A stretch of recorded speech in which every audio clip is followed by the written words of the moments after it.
everyone, welcome to a new game. This is Amelie. I hope I'm pronouncing it right. Probably not, but at least I hope so. This is a visual novel that I got included in a charity bundle that I bought ages ago. What do I know about it? I believe it's horror themed.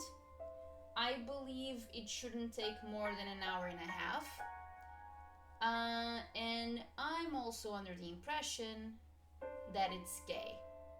And if it sounds gay, I'm in. Alright, so let's begin. Where lies your future? Let's see. Oh! Okay, so I can only choose one. Yours, Amelie. So, is this like replayability value? The rain never seems to cease at this time of the year. It pours from the sky in its unending grief, as if longing for something unseen. Thunder roared in the distance, enough so to make the young woman flinch, but not enough to make her waver. The pendulum clock on the wall swung back and forth, ticking down the time. She seems to be late. Perhaps she's not coming after all, Amelie. There's no need to make such a sullen face. Mayhaps this is for the best. She wrote that she would be here, so I shall wait. The young lady named Amelie sat upright on the lounge that rested by the entryway. Her back was straight and her head was level. Do you truly believe it's safe to have visitors during the outbreak? Lilica, I believe we have been isolated long enough, and Sophia has written that it is safe. I trust her word. She would not endanger us. And if your pen pal turns out to be a robber in disguise, what then? Amelie smiled. She has a way with words that only a woman could have. A lady robber, then? Nonsense. By the way, Lilica, have you seen my letters? I can't say that I have. A knock sounded at the door, instantly halting their conversation. Amelie rose from her place and took a steady step forward before Lilica raised a hand to her. Allow me. The door groaned as it slowly swung open and revealed a young woman who knocked at the door. She was drenched from head to toe. Amelie stood stock still, unsure of what to say, but it only lasted a moment before the woman at her door bounded forward and wrapped her arms around her. Amelie! Sophia. She blinked before finally allowing her arms to wrap around Sophia's back. You're completely drenched. Did you forget your umbrella, perchance? Or perhaps your umbrella got carried away by the wind. Lilica pushed the door shut, sealing the building. I didn't even think to bring an umbrella. The forecast said, "Sunny all day." My fault for believing it, I guess. I can't believe you're truly here. Me either. About time, right? You're just as pretty as I knew you'd be. And you too. But what are you wearing? Seeing your house, I feel like I should have dressed up a little more. No, perhaps it is I that is overdressed. Lilica stood to the side, her arms crossed slightly over her chest. Her long hair reached down nearly to the wooden floor. Pardon my manners. Sorry guys, I really cannot stop yawning.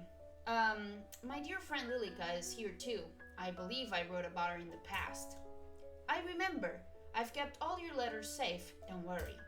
As you should. Sorry, but is there any chance you have a towel? Of course. My apologies. I would usually have someone here to attend to us, but everyone's been sent home. Only the three of us remain. Let me fetch you a towel. Amelie knew not to run, yet a part of her felt the need to almost skip in joy. She wanted desperately to be back by Sophia's side, chatting about everything that they had missed in their letters. The two had been pen pals for as long as she yawns. Oh, sorry, as she remembered. Sophia's letter had first been delivered to the manor by mistake, but for some reason Amelie had felt compelled to reply. Since then, the two had been the best of friends, even having not met face to face. To finally meet now in the flesh had certainly been of great excitement to Amelie. She quickly retrieved the towel and made her way back to Sophia's side. Lilica stood a distance away from her, still looking vaguely unhappy. Sophia spun around, a look of surprise on her face when she saw Amelie. Sophia? Oh, Amelie. Please use this. Thanks, I'll bring an umbrella next time, I promise. Sophia lightly toweled at her hair and clothing, drawing off from the rain she had found herself caught in. Then, if you're now dried off, would you care for a tour of the house before afternoon tea?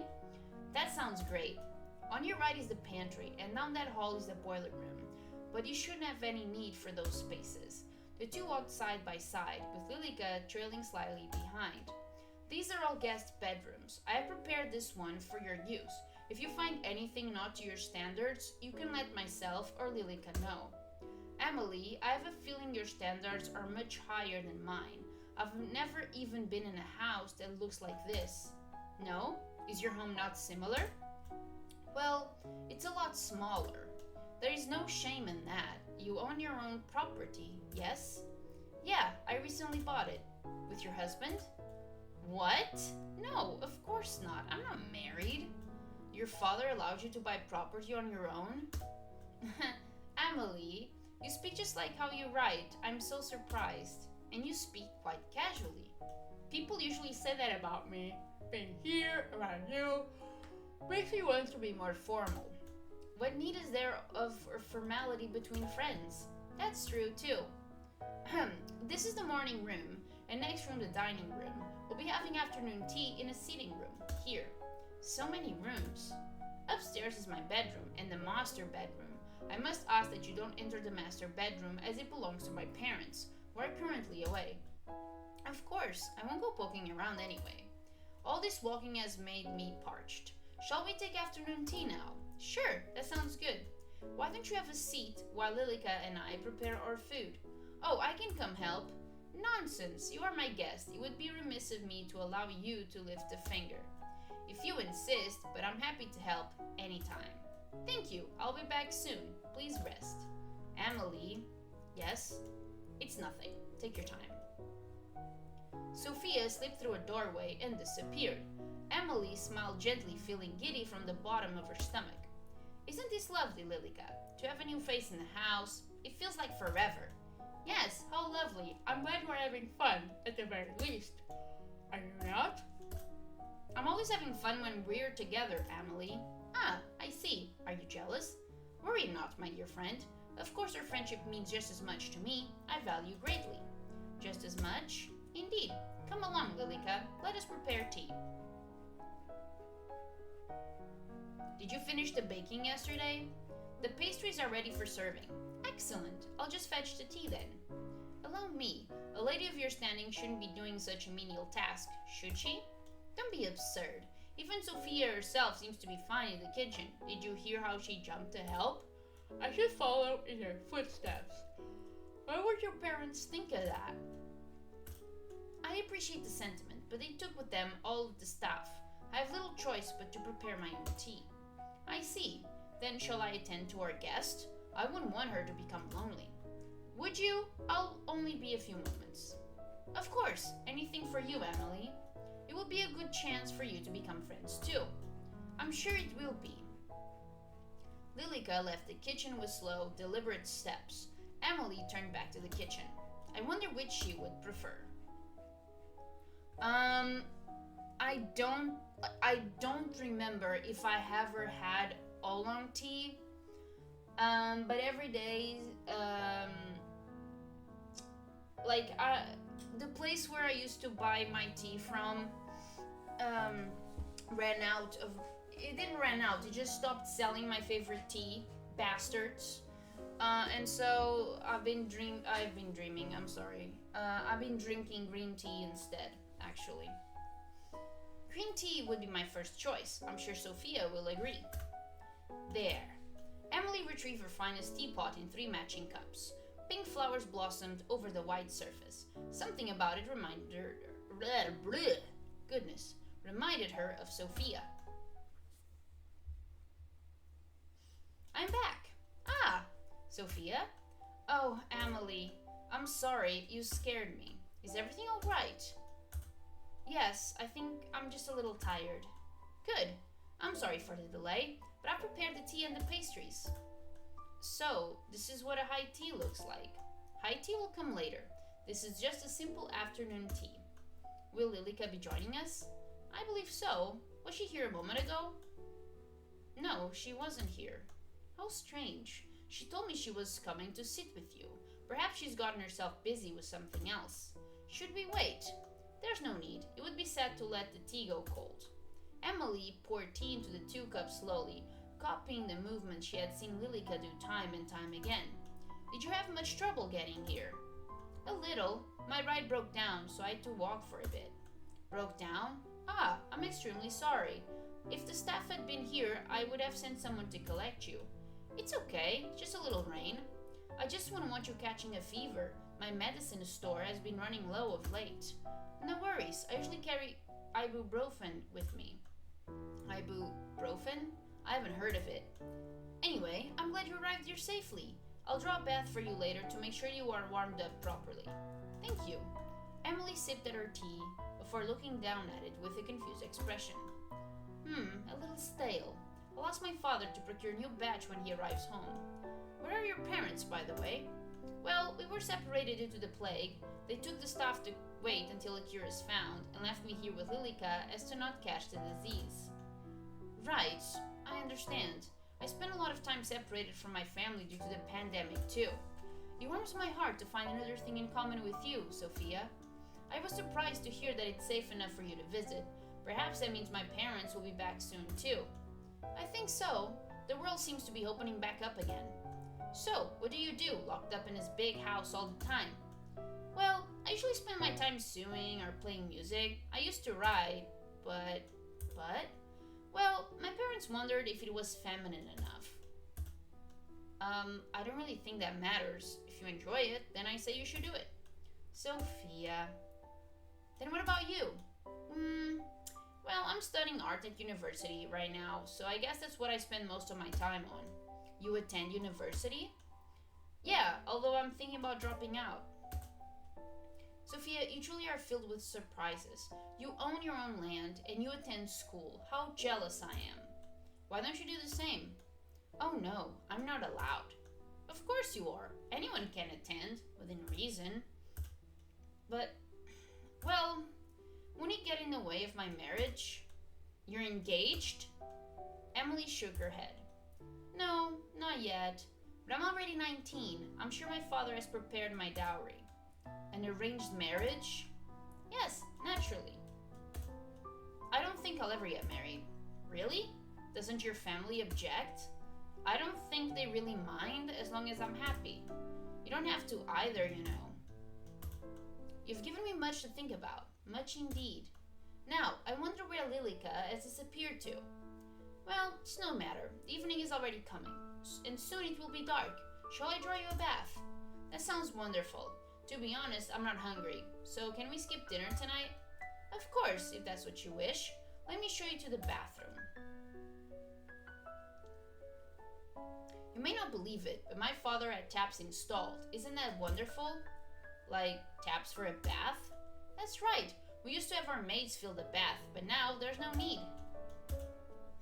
Emily, you're so strange. I have taps at my house too. Truly, you must live quite the lavish lifestyle yourself. I don't know about that. This is the bathroom. Allow me to draw the bath for you. One moment. With haste, Emily entered the room and began to fill the copper bath. It sat in the middle of a spacious bathroom. It was something Emily was particularly proud of. She smiled as he filled before rejoining her companion. Feel free to go inside and make yourself comfortable. I will return with the towel in a moment. Thanks, Emily. She disappeared inside the room, leaving Emily alone in the hall. I should light the sconces too. Where did I put those matches? Holy shit. Holy shit. Holy shit, my fucking heart.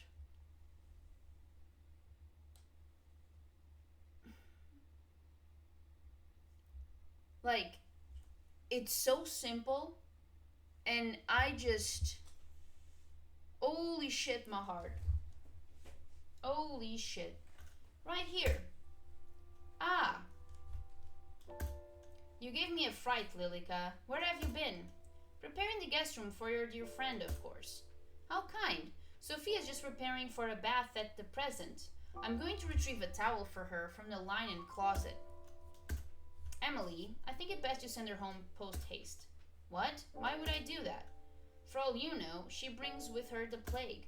Sophia says it is now safe to travel. She believes father and mother will be returning soon. I believe it is perfectly safe. And what if she lies? She wouldn't do that. Sophia is a kind and good-natured person. She would not bring any danger to us. Did you know that Sophia attends a local university? And she lives by herself with no husband? She says that if I wanted, I could also study. The lady of the house should not study, Amelie. You must stay inside the house and await your parents. But I'm sure mother would want the best for me. Perhaps, while I would wait her, I could go inspect Sophia's school. Amelie, you must stay inside and await your parents' return. But don't you trust me? Have I ever tried to lead you astray? No, Lilica. I was just thinking that perhaps it truly is beginning to be safe. Look, I've brought today's newspaper. You see the title? The plague runs rampant. Put any notion of leaving or studying away for now. Yes? As soon as it is truly safe to do so, then we shall, and you will be reunited with your family. For now, it's just you and me. Thanks, Lilica. I'm glad you're here. As am I. Ah, the towel. Let me go retrieve it. Go ahead. The linen cupboard was filled with various towels and bedding, all clean and properly folded thanks to Lilica, which would suit her. My towel is actually black at home. Does this matter? I don't even know if it matters, but I'm going with pink. This one, it reminds me of her eyes.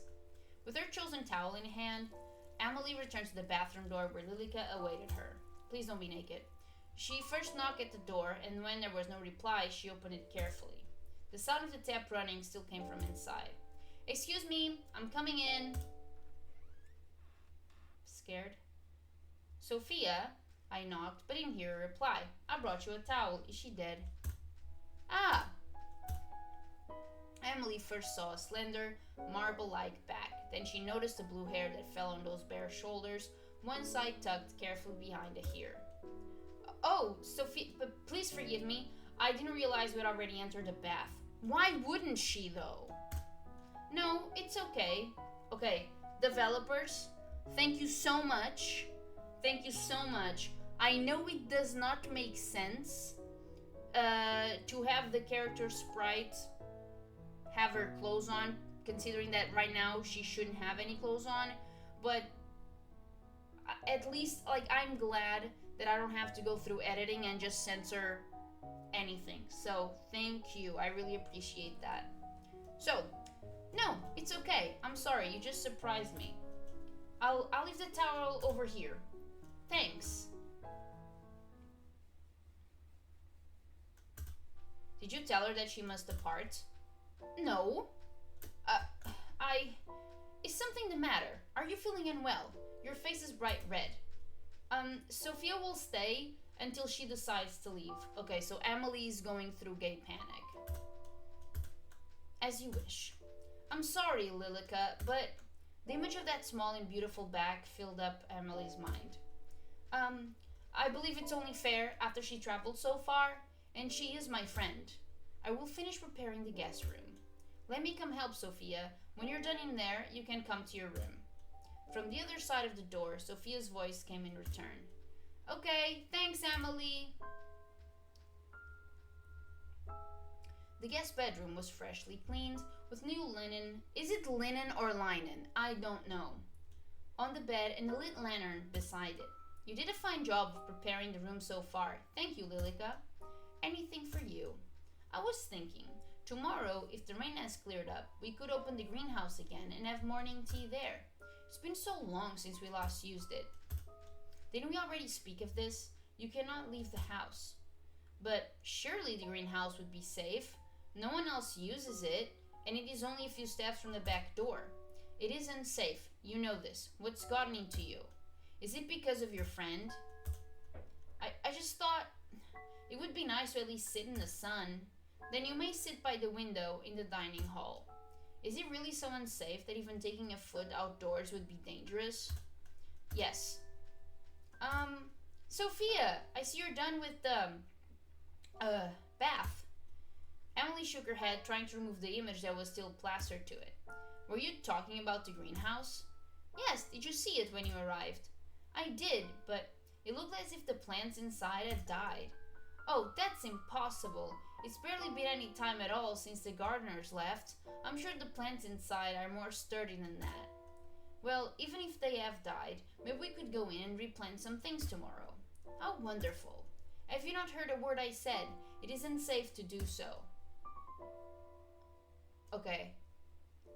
My theory is that Amelie and Lilica are dead. That is my theory. Oh. Oh, don't be such a spoiled sport. I think he would be perfectly fine. Well, it's getting late now, so I'll leave you to retire. If you need anything, my room is just upstairs on the left. Good night, Sophia. Lilica left first. The door, which was still hanging slightly open, shifted as she went. Emily, would you stay for a while? Is something the matter? Just a little homesick. Sophia sunk into the bed, sighing as her head hit the pillow. Of course, why don't we chat for a while? Then come join me. Sophia gently pet the spot beside her in the bed. Oh my. In the bed? Okay. The bed was still rather firm, and used by many guests. Emily took a deep breath to calm a racing heart before she finally looked towards Sophia. Thanks for staying with me for a while. It's nothing to worry about. Truly, I wanted to spend more time with you too. Really? You don't find me boring? You are the most interesting person I've ever met. Don't be silly. I am being completely honest. You truly are so unique. I think the same about you. I've never met anyone like you, really. You wrote so much about yourself, and yet seeing you in person, I fear there is still so much I don't know. There's plenty of time for us to tell each other everything. Then tell me something about yourself. Something you've never told anyone. I'm partially blind in my right eye. Really? How well can you see? It's okay. Just a little blurry, really. You tell me something. Well, when I was 12, I stole the cookie jar from the kitchen and blamed my brother. He was scolded for hours. What a mischievous child. I'm sure your brother wasn't all too pleased. Actually, it was his idea. He knew I wanted it and told me to tell my parents it was him if I asked. What a good brother. Where is he now? Did he go away with your parents? Emily shook her head. He died when he was 16. Oh, I'm so sorry, Emily. What happened? Scarlet fever. So my family was left with only me as an heir. And what worth is a female heir? Tremendous value. You're worth plenty, more than plenty. Thank you, Sophia, but some days I am unsure. It's your turn again. Truthfully, I said before I didn't want to get married, but that's not exactly right. I do. Oh? I just don't want a husband. Then, I'm sorry, does he make you uncomfortable? No. I've also thought that I don't want a husband. Whenever my father has brought it up, I felt sick to my stomach. How about coming away with me for a while? Away? Outside of the house? What about the sickness? It's okay now. You'll be okay. You could just, you could come stay at my house. I could show you around my school. You don't have to go through an arranged marriage if you don't want to. You would do that for me? You are my dearest friend. And I actually... Here comes Lilica. Ready for the jump scare? Lilica? At some point, the two women had gotten close enough together that they could feel each other's breath on their lips. The two parted with reddened cheeks, Emily quickly brushing her skirt off and standing up. I should be going to bed. Please rest well. We can talk more about it in the morning, right? Right. Good night, Amelie. I'll see you tomorrow. Lilica, It is late. You should retire to your bedroom. Yes, I shall. It's nice having someone else around, isn't it? I feel as if the manor is coming back to life. I hope we see Mother and Father soon. I'm sure we will. Shall I see you to bed? Yes, please. The hallway was darkened, with only a few sconces and candles lit along the way. Usually that would fill Amelie with a sense of comfort, but right now the flickering flame seemed to make her feel distressed. Whether that was because of the way her mind was racing or the way her heart was beating, she didn't know. As she rose up to the grand oh my lord, I can't read.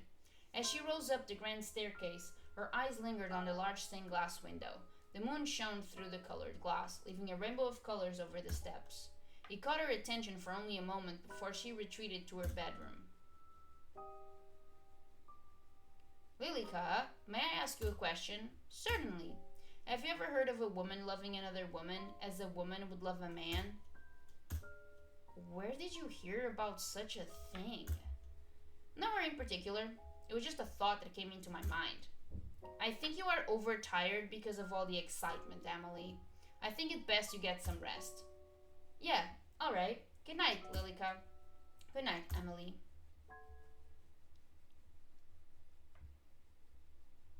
Good morning, Lilica. I was just on my way to see if Sophia has awakened yet. Amelie?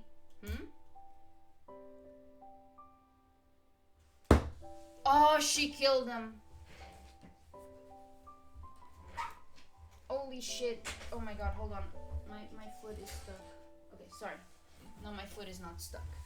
Okay. Lilica has killed Sophia. What a fucking bitch. Sophia disappeared during the night. I believe she went to the same place your parents went. What? That cannot be right. Don't run, Amelie. Amelie dashed down the hall and knocked quickly on the door to the guest bedroom, which fell open with no resistance. Inside, the bedding was disheveled and their luggage was strewn about. Oh my god. Like, I feel... I'm actually pissed. I'm actually pissed off. Not at the developers, not at all.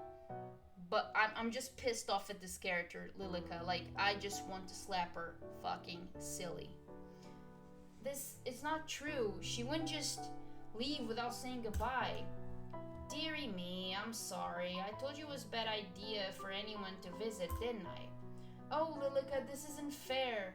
I thought she said we would. There, come here. Lilica wrapped her thin arms around the young woman, gently patting her on the back. See, you shouldn't depend on anyone else. I'm here. I won't ever leave you. Amelie clutched at her back, tears already falling from her eyes. We'll be together forever.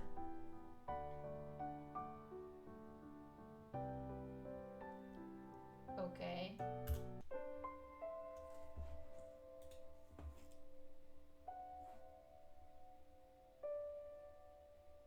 Oh, what?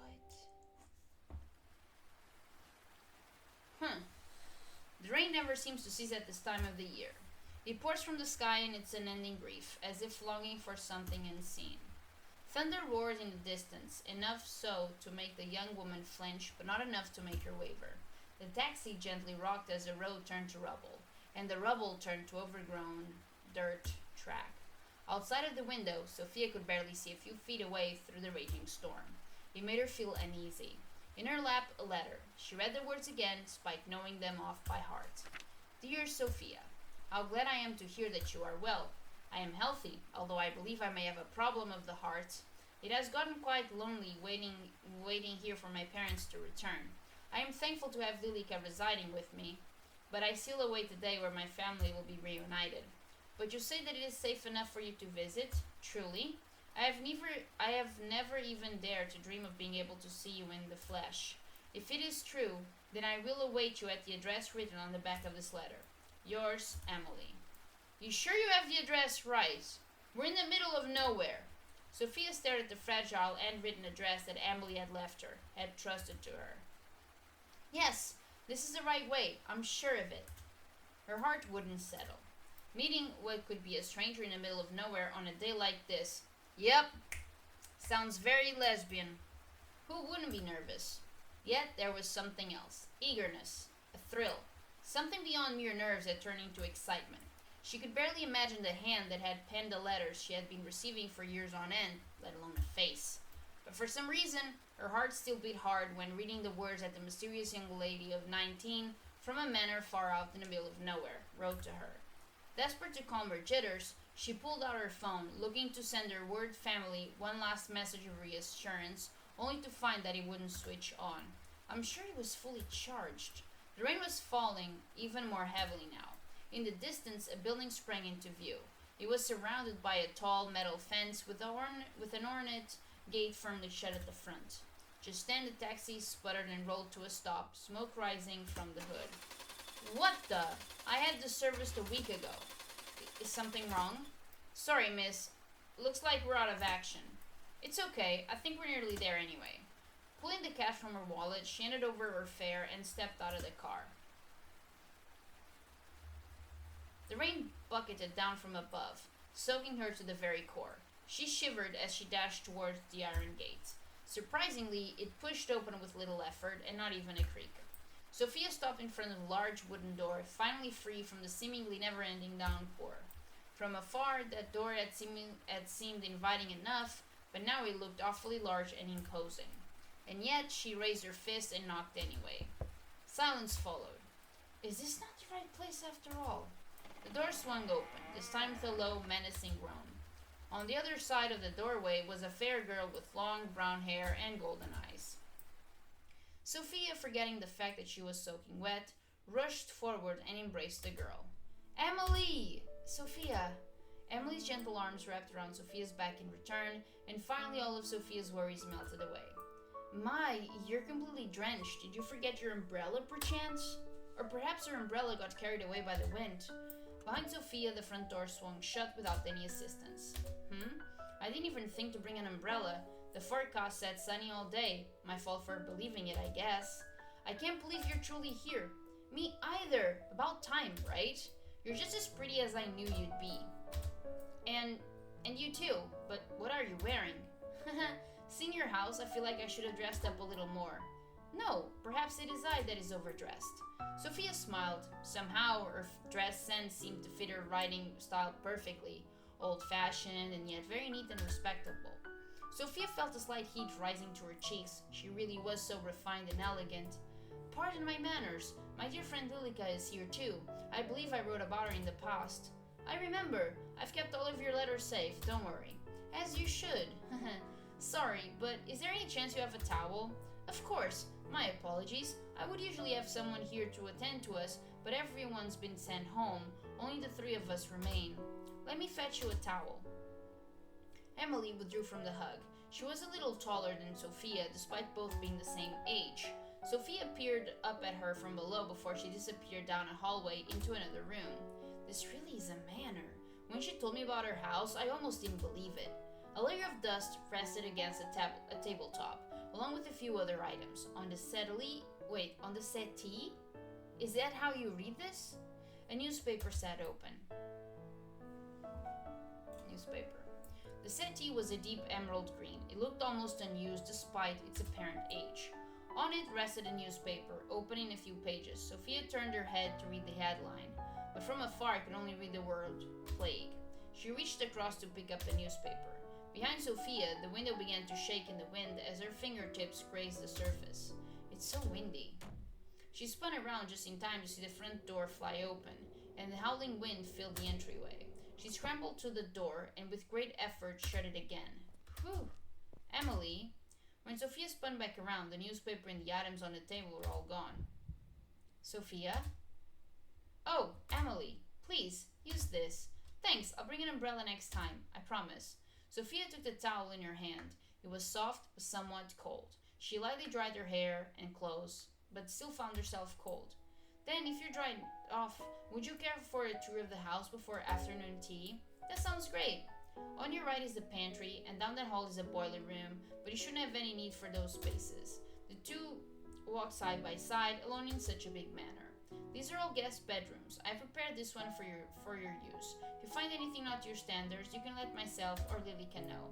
Emily, I have a feeling your standards are much higher than mine. I've never even been in a house that looks like this. No? Is your home not similar? Well, it's a lot smaller. There's no shame in that. You own your own property, yes? Yeah, I recently bought it. With your husband? What? No, of course not. I'm not married. Your father allowed you to buy property on your own?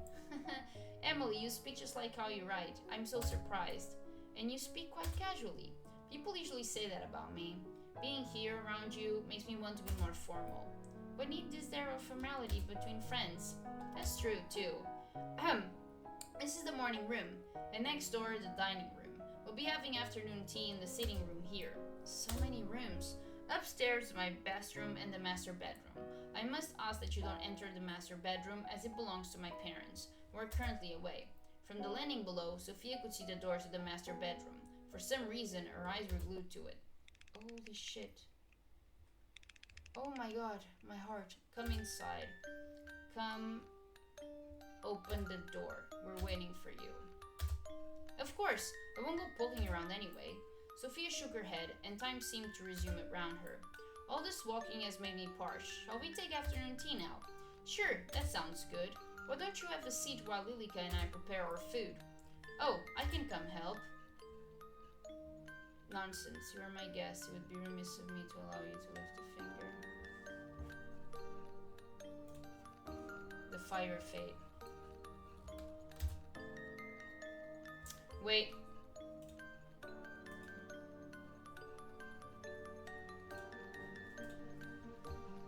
Empty, always.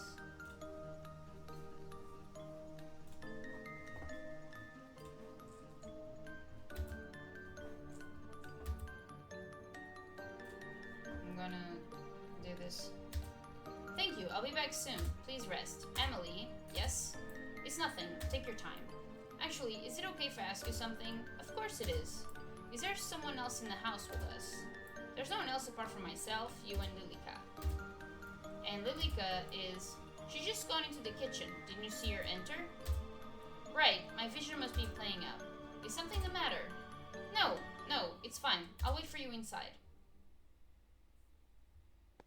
The room was spacious and dead silent apart from Sophia's footsteps as she crossed the wooden floor. Each step was deliberate, and slow as her eyes searched through the room, nothing in particular stood out. Large windows showed a glimpse of the outside world through thick curtains. The rain was still coming down hard, obscuring her view. The windows shook every now and then, but the wind had seemed to die down a little. Behind her, a chair at the dining table had been pulled out, as if it were waiting for her to sit down. Emily, was that you? Emily! Her hand rested against her chest, begging her heart to calm, or Lilica. Whether a hollow laugh sounded through the room or not, she wasn't sure. She quietly sat down in the seat that was left for her.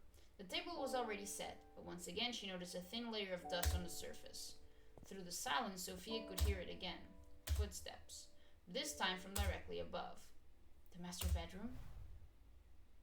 In front of her very eyes, Sophia watched the scene unfold. A woman, not older than 40, removed her shoes and stepped onto the table. Yet nothing was disturbed. She reached up and took hold of the noose. The rope wrapped around her neck like the finest pearl necklace. Join me. The woman's eyes locked onto Sophia's. Her hand was outstretched, waiting to be taken. A rusty smell filled her nose, scented with the faint smell of perfume. Sophia shivered in response, her breath frosty on her lips. She reached for the hand slowly. I'm back. Ah! Sophia?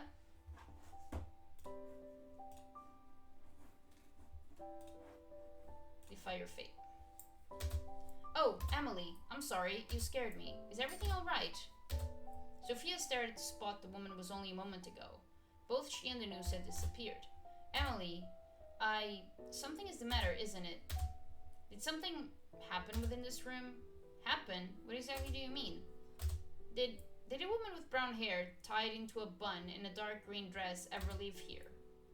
Well, it sounds to me like you're describing my mother. Your mother? Yes, she's just as you described, but you couldn't have seen her here. She's still away. Right. Let me pour his tea before he gets cold. Will Lilica be joining us? I believe so. Was she here a moment ago? No, she wasn't here. How strange. She told me she was coming to sit with you. Perhaps she's gotten herself busy with something else. Should we wait?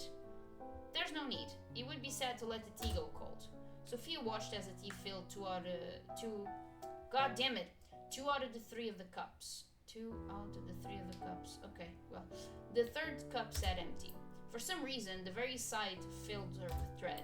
She picked up the cup and brought it to her lips. It was green tea. The taste was bitter and musty. With her heart on edge, she placed the cup back down on the saucer, smiling towards Amelie. Did you have much trouble getting here? A little. My ride broke down, so I had to walk for a bit. Broke down? Huh. I'm extremely sorry. If the staff had been here, I would have sent someone to collect you. It's okay, just a little rain. I just wouldn't want you catching a fever. My medicine store has been running low of late. No worries, I usually carry ibuprofen with me. Ibuprofen? I haven't heard of it. Anyway, I'm glad you arrived here safely. I'll draw a bath for you later to make sure you are warmed up properly. Thank you. Amelie sipped at her tea before looking down at it with a confused expression. A little stale. I'll ask my father to procure a new batch when he arrives home. Where are your parents, by the way? Well, we were separated due to the plague. They took the staff to wait until a cure is found and left me here with Lilica so not catch the disease. Right. I understand. I spent a lot of time separated from my family to the pandemic too. It warms my heart to find another thing in common with you, Sophia. I was surprised to hear that it's safe enough for you to visit. Perhaps that means my parents will be back soon too. I think so. The world seems to be opening back up again.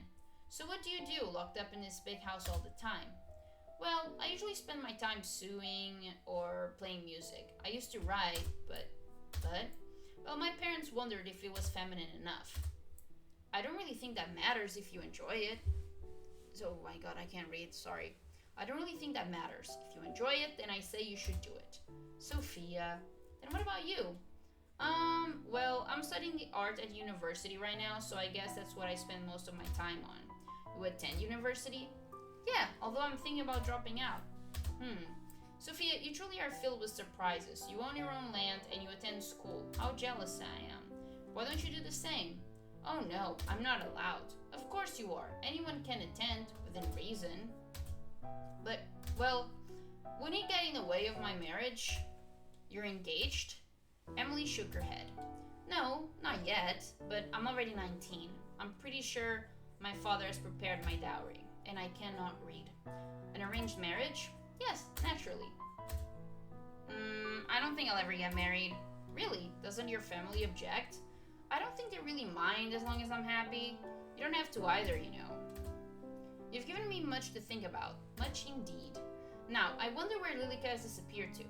Well, it's no matter. The evening is already coming, and soon it will be dark. Shall I draw you a bath? That sounds wonderful, to be honest. I'm not hungry, so can we skip dinner tonight? Of course, if that's what you wish. Let me show you to the bathroom. Before she left the room, Sophia took one last look back at where the noose once hung. You may not believe it, but my father had taps installed. Isn't that wonderful? Like taps for a bath? That's right. We used to have our maids fill the bath, but now there's no need. Amelie, you're so strange. I have taps at my house too. Truly, you must live quite the lavish lifestyle yourself. I don't know about that. This is the bathroom. Allow me to draw the bath for you. One moment. Alone in the hallway, Sophia peered back up the grand staircase past a large stained glass window, and at the dark door shut tight. A moment later, Amelie popped back out of the bathroom. Feel free to go inside and make yourself comfortable. I will return with a towel in a moment. Thanks, Amelie. Water spewed from the rusted pipes into the still linen wooden bathtub. Everything else was silent. Sophia took careful steps forward and peered into the bath. All seemed normal. With a sigh, she finally let her shoulders relax. There's no audio. You know it's coming. Yet in her mind, all she could see was that woman, with her outstretched hand reaching towards her. She clutched her hand to her chest. It still shook. Sophia stumbled forward until her hands rested on either side of the washroom basin. Her fingers held on tight until her knuckles were bone white. It's okay, Sophia. You're just tired. Her eyes traveled up to the mirror. It was embellished with a golden frame. She stared at her reflection. She was still herself. It was all a figment of her imagination. That's when she saw it. In the mirror, standing behind her, was a young woman with long blonde hair that nearly reached down to the floor and deep blood-red eyes. She didn't try to speak or make any movement. She just stared with her big, dark eyes. Who? Sophia wanted to spin around to confront the girl, but her whole body was frozen stiff. The young women finally start. Women. Okay, this is either they mean both of them, or they're referring to the blonde one. One step at a time, maintaining eye contact through the mirror, yeah, okay, so it was a typo. She crept closer. Closer and closer until Sophia swore she could feel her breath on the back of her neck. Her mouth seemed to be moving, but no words escaped her lips. Who are you?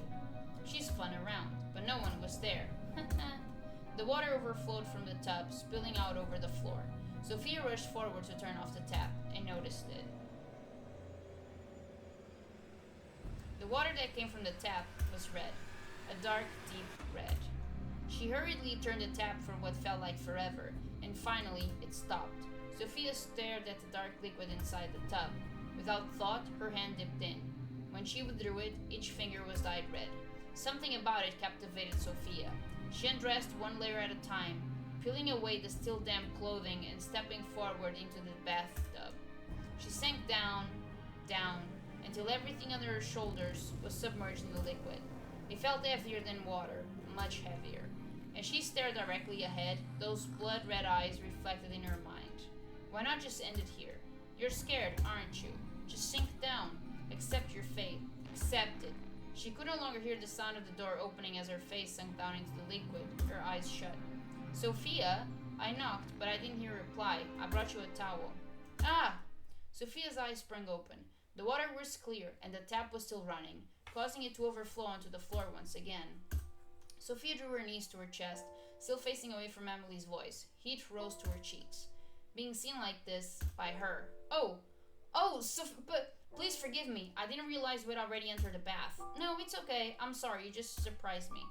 I'll leave the towel over here. Thanks. The door shut again. Sophia finally turned back to look at where Amelie once stood. No one was there anymore. Not Amelie, not a woman in the long green eyes, or a young lady with blonde hair. She sighed. What's going on? She sank into the water, although this time fully conscious of what she was doing. Not feeling all that much better, she stepped out and took hold of the towel that Amelie had left for her. Water fell from her body as she stared at the cloth. The towel was pink, similar to her favorite hoodie. The towel was old and full of holes and what seemed to be burn marks. Reluctantly, she wrapped it around her body. From outside the door, Amelie's voice called out to her. Let me come help, Sophia. When you're done in there, you can come to your room. Okay, thanks, Amelie. Who is she helping? Lilica? She shivered. The room had become awfully cold, and the towel did little to bring her warmth. She picked up her discarded clothes and redressed. Her clothes felt foreign and wrong on her. Sophia took a deep breath, then swallowed hard. I'm okay. The hall was already darkened, with no light spilling in from the windows. A few sconces attached to the walls were lit with live flames, but it offered little in the way of calming her. Step, step, step. The floor creaked under her weight. She stopped outside of her bedroom. Inside, she could hear talking. She put her ear to the door. Didn't we already speak of this? You cannot leave the house. But surely, the greenhouse would be safe. No one else uses it, and it's only a few steps from the back door. It is unsafe. You know this. What's gotten into you? Is it because of your friend? I just thought it would be nice to at least sit in the sun. Then you may sit by the window in the dining hall. Is it really so unsafe that even taking a foot outdoors would be dangerous? Yes. Sophia opened the door and entered the room.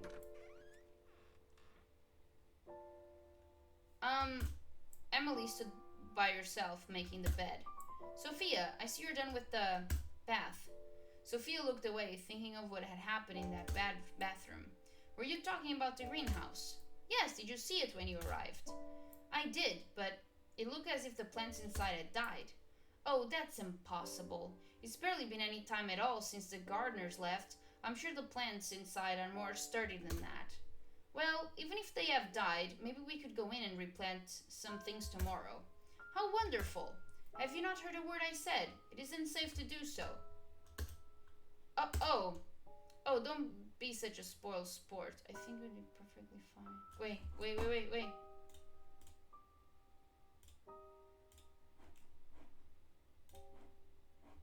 Wait. Emily says how wonderful. And at the same time, she says, have you not heard a word I said? It isn't safe to do so. Oh. Oh, don't be such a spoiled sport. I think we'd be perfectly fine. Well, it's getting late now, so I'll leave you to retire. If you need anything, my room is just upstairs on the left. Good night, Sophia. The door shifted before Emily could even reach to touch it. Sophia's eyes locked in on the movement. Emily, would you stay for a while? Is something the matter? Just a little homesick. Sophia sat down on the bed before resting her head on the pillow. It was hard. Of course, why don't we chat for a while? Then come join me. Sophia gently pet the spot beside her in the bed. In the bed? Okay. Sophia looked towards Emily in the low light. Right now, she seemed hauntingly beautiful, as if she were nothing more than a ghost. Oh boy.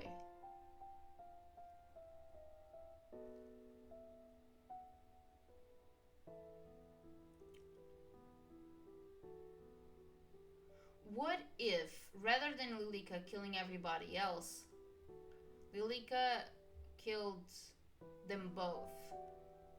And by them both, I mean Lilika killed Emily and killed herself afterwards. Maybe. Thanks for staying with me for a while. It's nothing to worry about. Truly, I wanted to spend more time with you too. Really? You don't find me boring? You are the most interesting person I've ever met. Don't be silly. I am being completely honest. You truly are so unique. I think the same about you. I've never met anyone like you. Really. Her mind flashed back to all she had seen. Really, she truly had never met anyone like Amelie. You wrote so much about yourself, and yet seeing you in person, I feel there is still so much I don't know. There's plenty of time for us to tell each other everything. Then tell me something about yourself, something you've never told anyone. I'm partially blind in my right eye. Really? How well can you see? It's okay, just a little blurry, really. You tell me something. Tell me something, she thought. Tell me what's going on here. Tell me I'm not insane. Well, when I was 12, I stole the cookie jar from the kitchen and blamed my brother. He was scolded for hours. What a mischievous child. I'm sure your brother wasn't all too pleased. Actually, it was his idea. He knew I wanted it and told me to tell my parents it was him if I was asked. What a good brother. Where is he now? Did he go away with your parents? Emily shook her head. He died when he was 16. Oh, I'm so sorry, Emily. What happened? Scarlet fever, so my family was left with only me as an heir. And what worth is a female heir? You're worth plenty. More than plenty. Thank you, Sophia. But some days I am unsure. It's your turn again. Truthfully, I said before I didn't want to get married, but that's not exactly right. I do. Oh? I just don't want a husband. Then, I'm sorry. Does it make you uncomfortable? No. I've also thought that I don't want a husband. Whenever my father has brought it up, I felt sick to my stomach. How about coming away with me for a while? Away? Outside of the house? What about the sickness? Yes, away from this place. It's okay now. You'll be okay. You could come stay at my house. I could show you around my school. Yeah. You don't have to go through an arranged marriage if you don't want to. You would do that for me? You are my dearest friend, and I actually... Let's save here. Lilika. At some point, the two women had gotten close enough together that they could feel each other's breath on their lips. The two parted with reddened cheeks, Emily quickly brushing her skirt off and standing up. I should be going to bed. Please rest well. We can talk more about it in the morning, right? Right. Good night, Emily. Still see you tomorrow. Emily, wait a moment.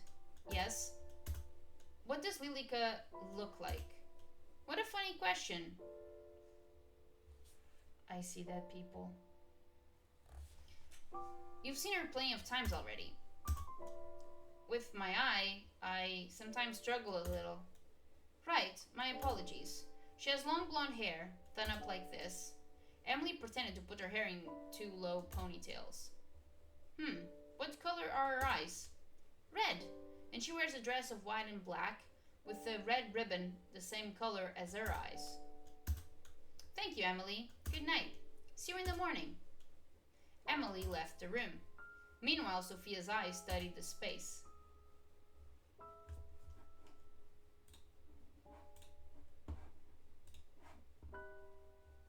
D5.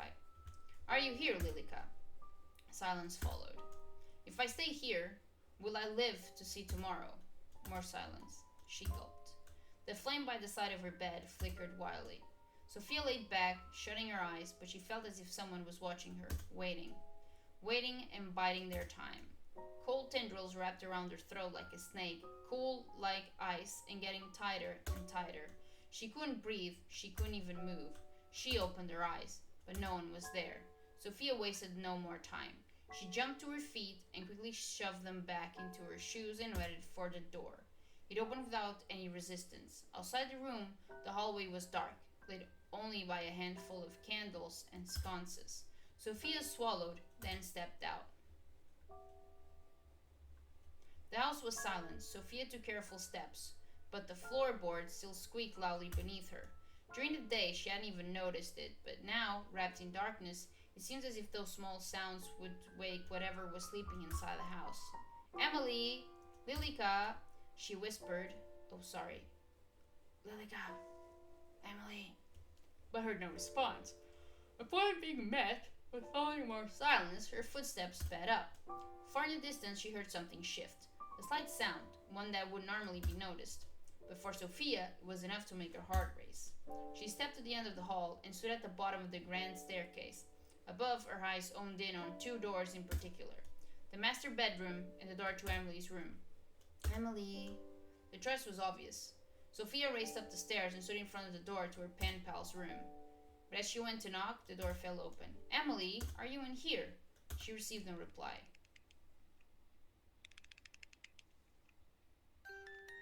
Oh man. Sophia's head spun around. From somewhere deep in the dark, a gentle tune was being played skillfully. Her arms dropped to her side. The sound consumed her.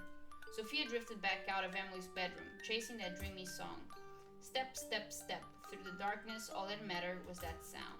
She came to the end of the hallway. A single door stood in her way. A bookcase was pushed to the side. Without a second thought, she pulled it open. In the center of the room, surrounded by candles, Amelie sat. Her skirt fanned out around her. Spread out over the floor were piles of letters. Upon closer inspection, each was filled with words that had been crossed out and signed with yours, Marion. Amelie, are you awake? Her eyes were shut tight, yet her hands moved enough to play the sorrowful tune. Please listen to me, Amelie. Lilica is... She isn't... I'm not what? You're going to leave her, aren't you? Sophia heard the door shut behind her. She backed up quickly and tried the handle, but it was stuck. Emily's eyes finally opened. In place of her usual golden eyes was a glare of deep red. Amelie, snap out of it. Please, snap out of it. You want to take her away? Amelie, please. One by one, the candles blew out, and the two were plunged into darkness. Emily's body slumped forward and crashed to the ground. It's nice to meet you, Sophia. I'm sure we're going to have a fun time living together. Since you'll be staying with us after all, right?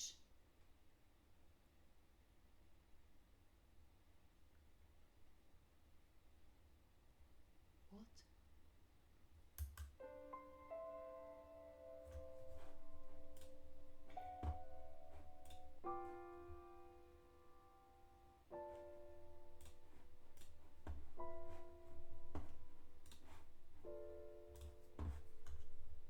For some reason, Sophia just couldn't sit still.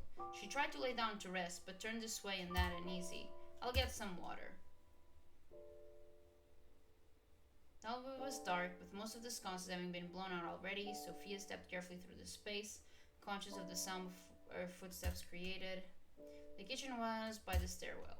Hand-painted portraits were lined up in rows on either side of the hall. She stared up the grand staircase. Each step was inviting, enticing her to make the ascent. Her large eyes stared once again at the imposing stained glass window, and then to the doors that awaited upstairs. Her hand rested against the kitchen door, her fingers dancing over the handle.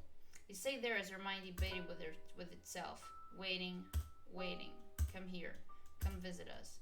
Her hand dropped to her side as she ascended, past the glass window and to the next floor. 2 doors awaited her. A chill ran through the air as the scene played out before her. 2 women dragged the man's body up the staircase, leaving a trail of blood on the otherwise pristine carpet. They pushed open one of the doors. The man's head hit the final step, but he made no move to stop them, nor cried out in pain. He was already long dead. The figures disappeared into the room. When Sophia blinked, the door was shut again. She trembled. The master bedroom. From behind that closed door, a voice called out to her, but the words were much too faint to make out. Her hand rested against the handle. Sophia couldn't stop it from shaking. Shit. With a careful motion, she pushed the door open. A musty smell came from further inside the dark room. Sophia, peering into the darkness, quickly took hold of one of the lit candles in the room and stepped inside. A portrait sat above a large canopied? The curtains were pulled back, hiding whatever was inside. The portrait Amelie sat beside a woman with a green dress and brown hair, done up in a bun. Standing behind them was a man with an imposing brow and a large beard. A family of mice ran from under the bed and out the room. Sophia jumped to the side, narrowly avoiding them. Step, step, step. Each step brought her closer to that bed. Each step made her chest feel heavier, tighter. She stood before the bed and reached a trembling hand to the curtains that hid whatever lay inside. A wind blew from somewhere unseen, and their candle extinguished. Behind her, the door shut, and the room plunged into near complete darkness. Amelie, is that you? I'm sorry I came in here after you asked me not to. I'll just go now, okay? Her body fell forward before she had a moment to react. She tumbled through the curtains, landing on something hard that rested on the bed. What? The curtains flew open, and the moon shone in from the outside.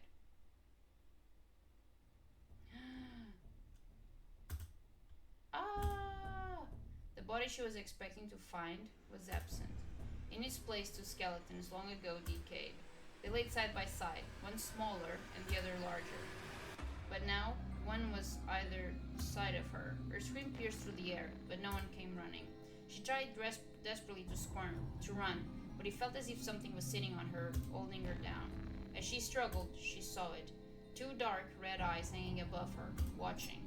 You won't take her away from me. Okay. So this is what happened. So this is what happened. Okay?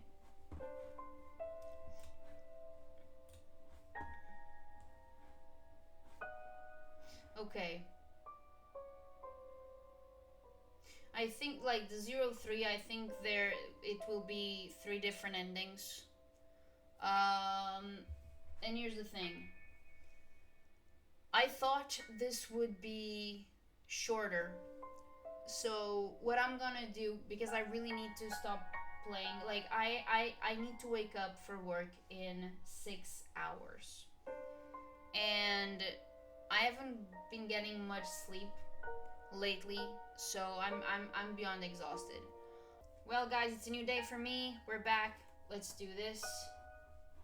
Lilica. The rain never seems to cease at this time of the year. It pours from the sky in its unending grief as if longing for something unseen. Thunder roared in the distance, enough so to make the young woman flinch, but not enough to make her waver. The woman sat beside a man with an imposing brow and a large beard. The man wheezed and coughed, but kept hold of the newspaper in his hands. The front page read the following. The Great Plague of London. 7,000 deceased. Okay, fuck. I haven't been doing a British accent, but then again, maybe it's for the best. The man frowned at the words. Oh. How utterly preposterous! What on earth are the physicians doing? The lady next to him coughed into her handkerchief. When she pulled it away from her mouth, it was stained red with blood. I am sure they are trying their best, my dear. Their best is going to kill everyone. Forget this rubbish. Amelie is still well and finally of age to marry. We will arrange for a suitor before she becomes sick. If we send her out there, then she will suddenly grow sick. She should stay here, locked in a room until it is safe to leave. No man will want a woman who has spent her only good years locked in a bedroom. But she will be safe. The lady held her cheek, which quickly reddened after the impact. The Lord glared at her behind his bushy eyebrows. Did you just slap your wife? You absolute piece of putrid shit. You do well to remember who she belongs to, who you belong to. The lady blinked, trying desperately to stop her eyes from welling up. Lilica, please come here. Her voice carried through the otherwise empty room. Time seemed to pause for a few moments before a woman with blonde hair, cascading behind her, entered the room. She wore the dress of a maidservant and a neutral expression that wavered just so after seeing the mark left by the Lord's hand. She stepped forward, crossing the tiled floor with slow steps that seemed to match the pace of the thunder that roared outside. The lady nodded to the maid. The maid nodded back to the lady. The moon reflected from the metal object in the maid's hand as she swung it down into the Lord's throat. He let out a gargled scream. Blood spluttered out from his mouth as he tried to speak, tried to yell, but it was too late. He fell forward onto the floor, and the tiles darkened into a crimson red. He squirmed and crawled, searching for something that no one would ever know. Before he fell still only a few minutes later. The lady stared at the scene. Her heart raced and a laugh escaped her lips. Ha ha ha ha. Finally. You'll never hurt Amelie. I hope you rot in hell. The maid wiped the knife against a small white hand towel. The stains would never be fully removed. My lady, I will deal with the body. I will help you. He is too much for you to carry alone. But my lady, you are sick, and I will get no better sitting here. The two grabbed him by an arm, each, and dragged him towards the stairwell, leaving a trail of blood in their wake. No other words passed from their lips as they executed their task. They reached the end of the hall and began the ascent to the first floor. The Lord's head hit against each step with a soft thunk. Thunk, thunk, thunk. The house was silent in all other regards. Two doors sat next to each other. Both were shut tight, as the two women reached the top of the stairwell. The maid pushed open the door to the master bedroom and entered. The room was spacious and clean, with fresh bedding left by the maid just the same morning. On the wall above the bed, a newly painted family picture. The two struggled and finally lifted the man into the bed. His face was stuck in a terrified expression, and his clothes were ruined. You will protect Amelie, right? I'll do anything you desire. Then let us begin. Lightning struck somewhere in the distance, lighting up the otherwise darkened room and showing many things that should have been left unseen. The maid removed her shoes and crawled into the sheets beside the corpse. Oh my God. While the lady dipped her fingers into the Lord's wound and drew a line of blood around the bed. She spoke softly to no one in particular, chanting words that should never be chanted. When she was done, she stepped over the threshold and approached the maid. Never let anyone hurt her. Protect her no matter what. I will, my lady. Thank you, Lilica. You'll never truly understand how much your actions mean to me. The lady leaned forward and left a soft kiss against the maid's lips. Aw, it was brief and gentle, and something the two had wished to share for longer than either would admit. As the lady pulled away, the maid drew a knife, still smudged with blood, and brought it to her veins. Goodbye, Lilica. Goodbye, my lady.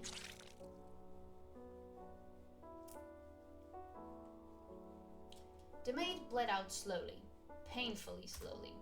The lady gasped for air and clawed at her neck. everything in the manor became still. Everything apart from a young lady named Amelie, who sat in her bed upright, feeling a deep dread in the pit of her stomach, and another young lady named Lilica, who stood over two corpses lying beside each other in bed. The young lady named Lilica stared at the maid in the bed, her own face, her own blood, sipping through the bed. And yet, here she stood. She looked at herself in a mirror and saw a different person entirely. She was no longer the maid, she was Lilica. Her voice was softer, her hair longer. It worked. When she turned back towards the bed, Lilica froze. Both of the bodies were gone, and in their places, two skeletons. How long has it been? She walked towards the door and found it locked. Digging through the tattered clothes of the long-dead maid, she retrieved the key and opened it. The door beside the master bedroom sat ajar just enough for Lilica to peer in. Amelie sat on the edge of her bed, staring at herself in a small handheld mirror while brushing her hair. She hummed a quiet tune, but froze as her eyes met Lilica's. Who are you? I am Lilica. Lilica? But your mother told me that you had a maid named Lilica. What a coincidence. What are you doing here? How long has your mother been gone? My mother? I saw her. She frowned and clutched her head as if she couldn't quite remember. I saw her just this morning. I see. Your parents have left to be cured of the plague. They have asked me to stay here with you until they can return. Really? A cure truly exists? That's right. So until then, how about we be friends? Emily's face lit up, and their eternal friendship began. How many years had passed since that day? Neither could tell. Time seemed to stand still within that manor, out in a field in the middle of nowhere. And that's the way Lilica wished it to stay. Lilica, a letter has arrived. What? Her blood ran cold as Amelie stared at the envelope in her hands. When was the last time we had a letter? How exciting. Perhaps it's mother, writing that she will return soon? Perhaps so. Oh. It seems to be addressed to someone else entirely. Perhaps it was brought here by mistake. Then we had best send it back. Give it to me, and I will have it returned. A pick wouldn't hurt, don't you think? Lilica watched as the first crack formed in a fragile world. I will dispose of it immediately. Give it to me. But it was too late. The letter inside had already been let loose, and Amelie's eyes had already taken in the words left for someone else. Sophia. Lilica, I think I will write back. I will let her know that I received the letter by mistake. That isn't needed. Please. Just one letter. Thank you, Lilica. How many letters had arrived at that door since then?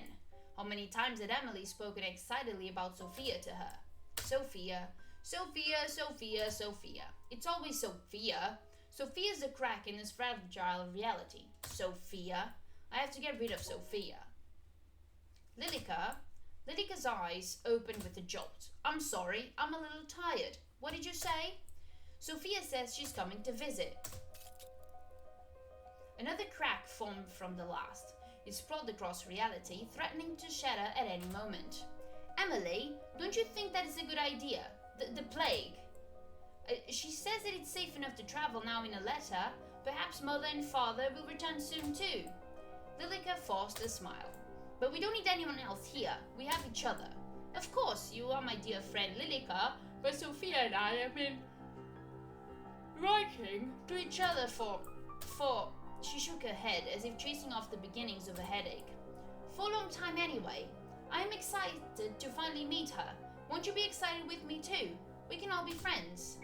Right, friends. I'm sure we'll all be the best of friends. For an amount of time that neither Lilica or Amelie could truly comprehend, the house was suddenly buzzing with life. Amelie's footsteps were light and the days filled with excitement as she awaited the arrival of Sophia. And finally, to Lilica's dismay, the day came. The pendulum clock on the wall swung back and forth, ticking down the time. Lilica stared at it, wishing... Oh, man, It would slow down even further. 10 minutes, then 20, then an hour passed as the two stood by the door, waiting for a knock. She seems to be late. Perhaps she's not coming after all. Amelie, there's no need to make such a sullen face. Mayhaps this is for the best. She wrote that she would be here, so I shall wait. With her face hidden from Amelie, Lilica scowled. Do you truly believe it's safe to have visitors during the outbreak? Lilica, I believe we have been isolated long enough, and Sophia has written that it is safe. I trust her word. She will not endanger us. And if your pen pal turns out to be a robber in disguise, what then? Amelie smiled, to Lilica's dismay. She has a way with words that only a woman could have. A lady robber, then? Nonsense. By the way, Lilica, have you seen my letters? I can't say that I have. A knock sounded at the door, which scared the fuck out of me, instantly halting their conversation. Amelie rose from her place and took a steady step forward before Lilica raised a hand to her. Allow me. Allow me to see if she should truly be allowed entry. The door groaned as it slowly swung open and revealed a young woman who knocked at the door. She was drenched from head to toe. Lilica stared at her. Light hair and eyes, she looked almost like a kitten. Instantly, Lilica's dislike for the woman grew. Lilica stepped to the side just in time for Sophia to bounce through the door and wrap her arms around Amelie. Her blood boiled. She watched as the clothes she had carefully handmade became drenched by someone unworthy, someone that didn't deserve to even look at Amelie. Amelie! Sophia! Amelie's arms wrapped around Sophia in return, and Lilica turned away. My, you're completely drenched. Did you forget your umbrella, perchance? Or perhaps her umbrella got carried away by the wind. With a cool anger written over her features, Lilica shut the door. Huh? I didn't even think to bring an umbrella. The forecast said sunny all the day. Oh, what the fuck? Sunny all day. My fault for believing it, I guess. I can't believe you're truly here. Me either. About time, right? You're just as pretty as I knew you'd be. And you too, but what are you wearing? Haha, seeing your house, I feel like I should have dressed up a little more. No, perhaps it is I that is overdressed. Lilica stood to the side, her arms crossed lightly over the chest. Her long hair reached down nearly to the wooden floor. Fuck. Pardon my manners. My dear friend Lilica is here too. I believe I wrote about her in the past. I remember. I've kept all of your letters safe, don't worry. As you should. Emily side-eyed Lilica upon hearing her tone, but Lilica simply looked away. Sorry, but is there any chance you have a towel? Of course. My apologies. I would usually have someone here to attend to us, but everyone's been sent home. Only the three of us remain. Let me fetch you a towel. Amelie disappeared down the hallway, leaving Lilica alone with Sophia. This is really a manor. When she told me about her house, I almost didn't believe it. Has no one told you it is rude to poke around someone else's house? Sophia walked straight past Lilica without even a notion of responding. Hello? You can't see me. Sophia walked towards the CT and reached for the newspaper. Don't let her touch it, don't let her touch anything. She'll break it all, she'll undo everything. She wants to hurt Amelie. She can't find out the truth. The windows shook loudly in the wind. With the flick of a small wrist, Lilica allowed the door to fly open, causing Sophia to whip around in surprise. It's so windy. Lilica locked in on the object that Sophia had been reaching for. She rushed forward and took hold of it, then quickly hid it behind a cabinet as Sophia reached to close the door. Whew, Amelie. Sophia spun around but looked straight through Lilica. Sophia? Oh, Amelie. Please, use this. Thanks. I'll bring an umbrella next time, I promise. Lilica watched as Sophia dried herself with the towel. Our towel. It's not for her. There can't be a next time. Then, if you're now dried off, would you care for a tour of the house before afternoon tea? That sounds great. On your right is the pantry, and down that hall is the boiler room, but you shouldn't have any need for those spaces. Sophia and Amelie walked side by side, close enough that their shoulders almost touched. Lilica stared at the place where they almost connected, seething with a quiet rage. These are all These are all guest bedrooms. I have prepared this one for your use. If you find anything not to your standards, you can let myself or Lilica know. Amelie, I have a feeling your standards are much higher than mine. I've never even been I've never even been in a house that looks like this. No? Is your home not similar? Well, it's a lot smaller. There is no shame in that. You own your own property, yes? Yeah, I recently bought it. With your husband? What? No, of course not. I'm not married. Shut up. Your father allowed you to buy property on your own? Emily, you speak just like how you write. I'm so surprised. Your voice disgusts me. And you speak quite casually. People usually say that about me. Being here, I'm not a Jew, makes me want to be more formal. What need is there of formality between friends? That's true too. Your words are poisoning Amelie. This is the morning room, and next door the dining room. We'll be having afternoon tea in the sitting room here. So many rooms. Upstairs is my bedroom and the master bedroom. I must ask that you don't enter the master bedroom, as it belongs to my parents, who are currently away. Of course, I won't go poking around anyway. Lies, you're lying. All this walking has made me parched. Shall we take afternoon tea now? Sure, that sounds good. Why don't you have a seat while Lilica and I prepare our food? Oh, I can come help. Nonsense, you are my guest. It would be remiss of me to allow you to lift a finger. If you insist, but I'm happy to help anytime. Thank you. I'll be back soon. Please rest. Amelie? Yes? It's nothing. Take your time. Sophia slipped through a doorway and disappeared. Amelie smiled widely while Lilica just stared ahead blankly. Isn't this lovely, Lilica? To have a new face in the house. It feels like forever. Yes, how lovely. I'm glad you are having fun at the very least. Are you not? I'm always having fun when we are together, Amelie. I don't know. Sever a fate. Ah, I see. Are you jealous? Worry not, my dear friend. Of course our friendship means just as much to me. I value you greatly. Just as much? Indeed. Come along, Lilica. Let us prepare tea. Amelie, I have something to say to you. You are my very best friend. Did you know that? I feel the same towards you, Lilica.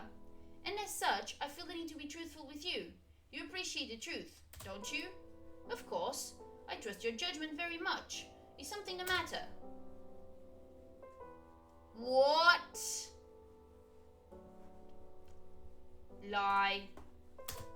Your mother contacted me. She believes they will be able to return shortly. Oh, Lilica, this is wonderful news. Indeed, she was very excited for me to pass on her message to you, but... oh no. Well, she wasn't pleased to hear that you had someone visiting without her permission. Oh, I thought she would be delighted that I had invited a friend. A lie. Of course, I pleaded with her that Sophia was a dear friend, but she wouldn't listen. I see. Did she say when she would return? No, but it seems to be soon. Then I'll send Sophia away like normal tomorrow. I can't exactly force her out into the storm, can I? Why not? Lilica. Naturally, I am just teasing. Of course you wouldn't be right to send her away at a time like this. I'm glad to hear that we've come to an agreement. How pleased I am to know that Mother will return soon. Let's go prepare tea, shall we? Did you finish the baking yesterday? The pastries are ready for serving. Excellent. I'll just fetch the tea then. Allow me. A lady of your standing shouldn't be doing such a menial task, should she? Don't be absurd. Even Sophia herself seems to be fine in the kitchen. Did you hear how she jumped to help? I should follow in her footsteps. What would your parents think of that? I appreciate the sentiment, but they took with them all of the staff. I have little choice but to prepare my own tea. I see. Then, shall I attend to our guest? I wouldn't want her to become lonely. Would you? I'll only be a few moments. Of course, anything for you, Amelie. It will be a good chance for you to become friends too. I'm sure you will be. Lilica's smile at that moment seemed to hide behind an intent much deeper than Amelie realized. The walls had eyes. Eyes that tracked Lilica's every move. They followed her as she made careful, deliberate steps towards the sitting room. They stared, their eyes bulging, judging. They had no mouths in which to scream, but Lilica could still hear their words. We all sacrificed ourselves for you. Hope, our only hope. Emily. Protect Emily. Prove your worth, prove your love. Amelie. Amelie. Amelie. Under her feet, shattered glass pierced through her shoes, cutting her feet. She could feel the blood ooze out, pooling. It was warm, comforting. She looked up to find where the glass had come from. Then she noticed the cracks once again. Along every wall, every floorboard, even through the air. The world was fragmented. It was already broken. Not beyond repair, it's not. My lady, I will fix this still. You can rest. Please rest. I will take care of everything. Anything and everything for you. She blinked. The world reverted to the way it should. The glass that lined the floor, gone. The eyes that followed from the walls, gone. And the cracks that had begun to wrap themselves around Lilika's ankles had disappeared too. She stood in front of the sitting room's door, which sat slightly ajar. Inside, Lilika could see Sophia staring out the large window.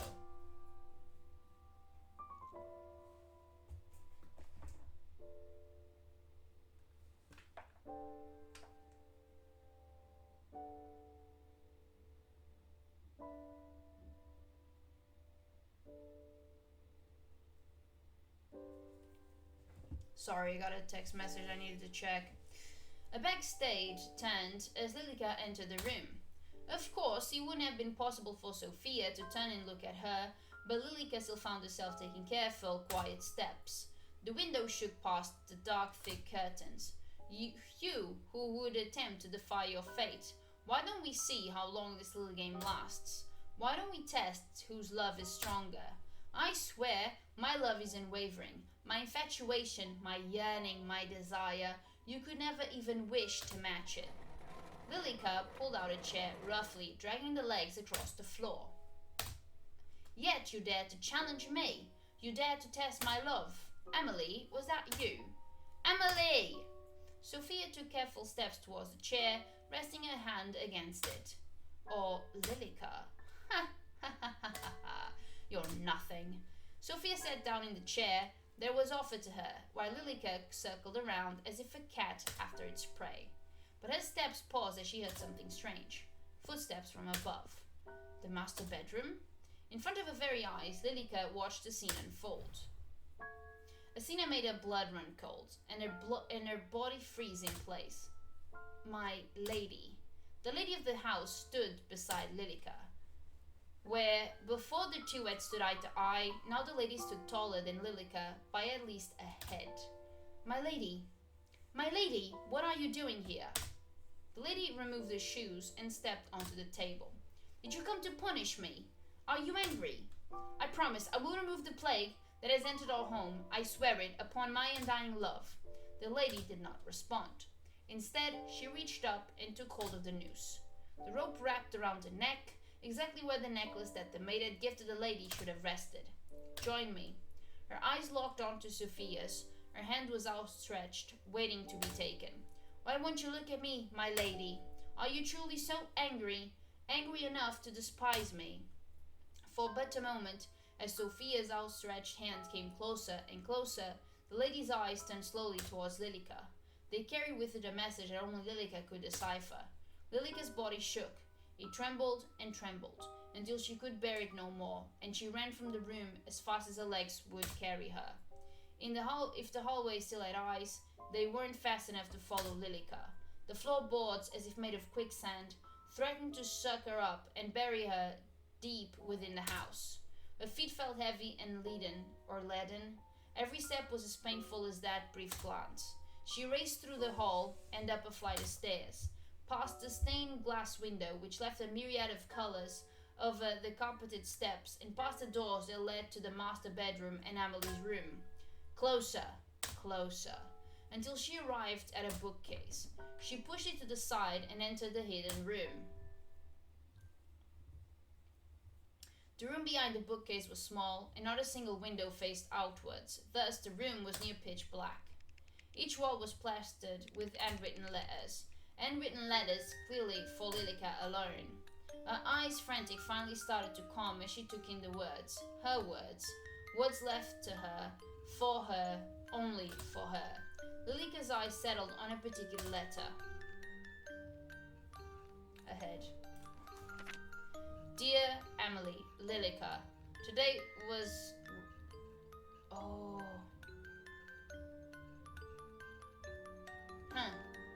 Today was tough. I tried my hardest, but I still failed.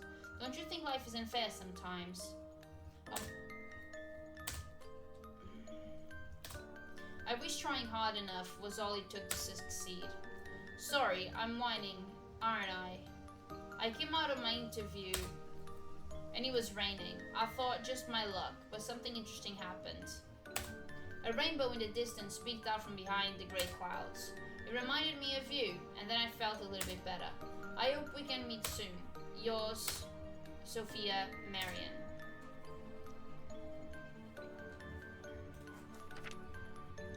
Dear Lilika, how wonderful to hear that you're doing well.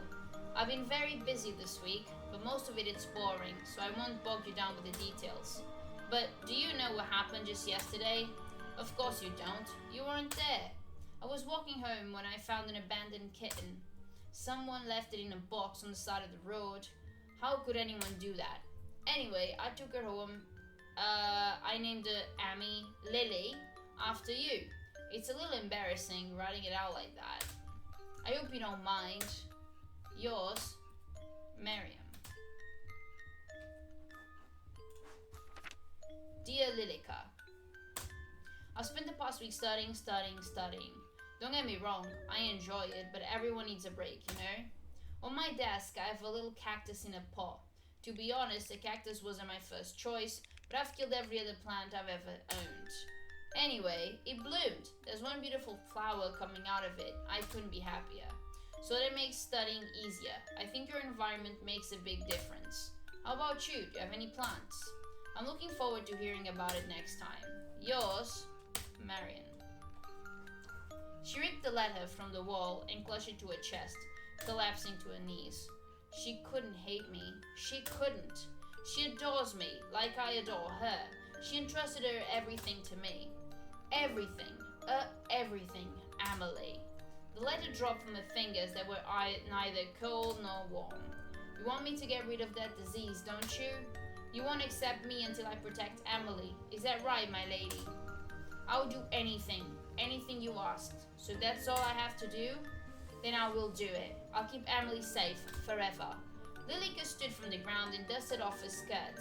Her face that had previously contorted in distress had finally calmed, and a smile gently crept onto her face. I love you, my lady, and for you, I will love Amelie too. I should like the sconces too. Where did I put those matches? Right here. Ah! You gave me a fright, Lilika. Where have you been? Preparing the guest room for your dear friend, of course. How kind. Sophia is just preparing for a bath at the present. I'm going to retrieve a towel for her from the linen closet. Amelie, I think it best you send her home some, post-haste. What? Why would I do that? For all you know, she brings with her the plague. Sophia says it is now safe to travel. You say Mother is returning soon. It should be perfectly fine, don't you think? And what if she lies? She wouldn't do that. Sophia is a kind and good-natured person. She would not bring any danger to us. Did you know that Sophia attends a local university? And she lives by herself with no husband. She says that if I wanted, I could also study. Study? Study. She wants to leave. Leave the house. No, she can't leave. She can't go anywhere. She belongs here. She was entrusted to me. The lady of the house should not study, Amelie. You must stay inside the house and await your parents.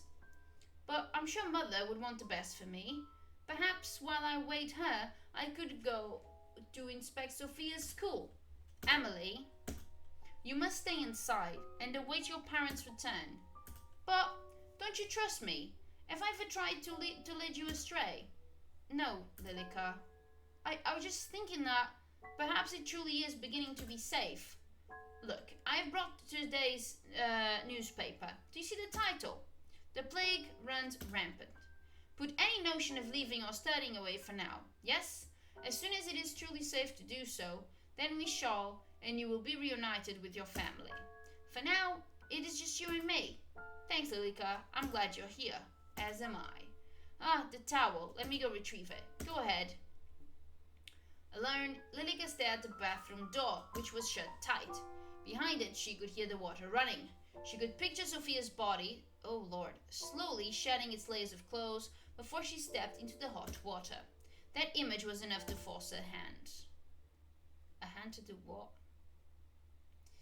Okay, guys, I did plan on finishing today, but my lack of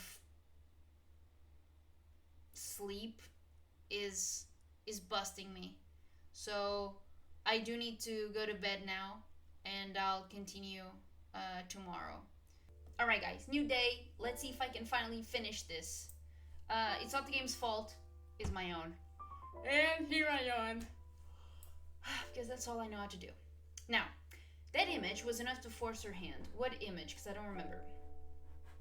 Oh, okay, she could picture Sophia's body. Slowly shedding these layers of clothes. Okay, so she is being a little bit ooh la la. Force her hand. Now force her hand to do what? The running water sloshed into the steel-lined wooden tub. A state-of-the-art system. No one else in the country owned anything like it. But how many years ago was that? How long had it been? Sophia leaned over the sink, her bone-white knuckles grasping either side of it. Her back was turned to Lilica. If she wanted, she could stab her in the back and be over with it. No, I need to keep Amelie's trust. She needs to leave or go somewhere she'll never be found. Or do it herself. Sophia lifted her face to the mirror, then froze, her eyes boring to it, as if she was seeing something she shouldn't. Lilica stared back, unmoving.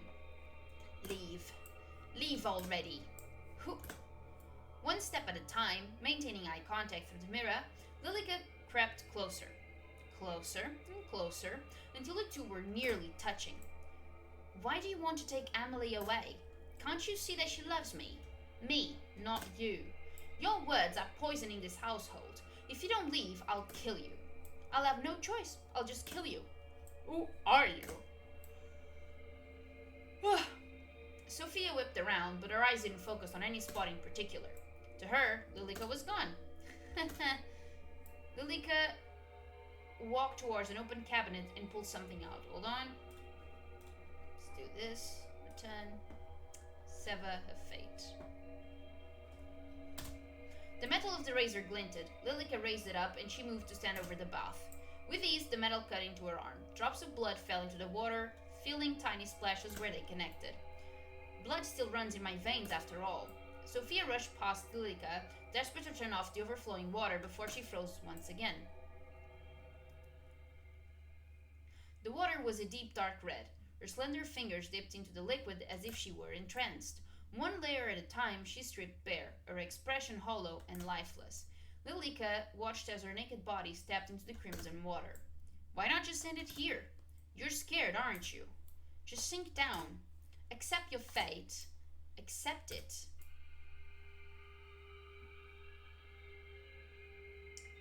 Oh boy.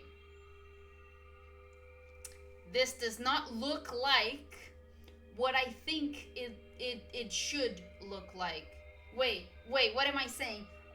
I don't think... I don't even know if I made sense. I don't think she looks threatening. I mean, what? I can talk. I don't think...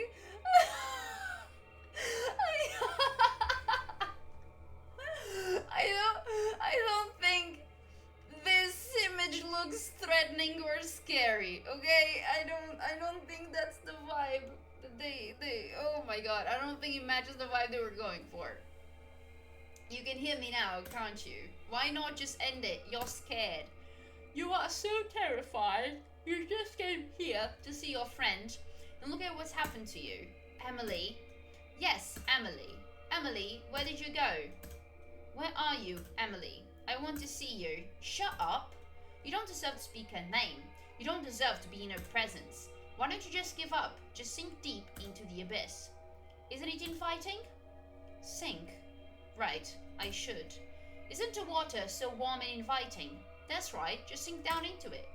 Then you'll finally be able to rest. Amelie. You...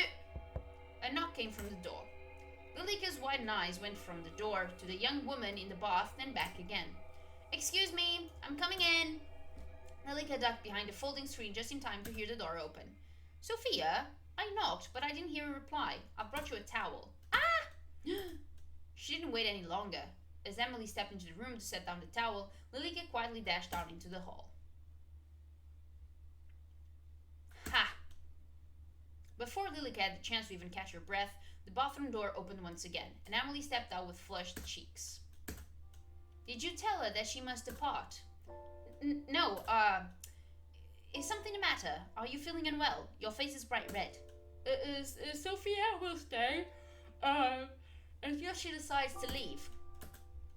No, she must leave now, tonight, no longer. As you wish. I'm sorry, Lilika, but I believe it is only fair, after she travels so far, and she's my friend. That woman, that siren, look what she does to our Amelie. I will finish repairing the guest room. Let me come help. Sophia, when you're done in there, you can come to your room. From the other side of the door, Sophia's voice came in return. Okay, thanks, Amelie. The guest bedroom was freshly cleaned, with new linen on the bed and a lit lantern beside it. Fortunately, Lilika had prepared the room well in advance. You did a fine job of preparing the room so far. Thank you, Lilika. Anything for you. I was thinking, tomorrow, if the rain has cleared up, we could open the greenhouse again and have morning tea there. It's been so long since we last used it. Holy shit. By now, a dozen cracks stem from a dozen other cracks, filling the entirety of Lilika's world. At any moment, even a breeze would make everything collapse. Didn't we already speak of this? You could not leave the house. But surely the greenhouse would be safe. No one else uses it, and it is only a few steps from the back door. It isn't safe. You know this. What's gotten into you? Is it because of your friend? I just thought it would be nice to at least sit in the sun. Then you may sit by the window in the dining hall. Is it really so unsafe that even taking a foot outdoors would be dangerous? Yes. Sophia, I see you're done with the bath.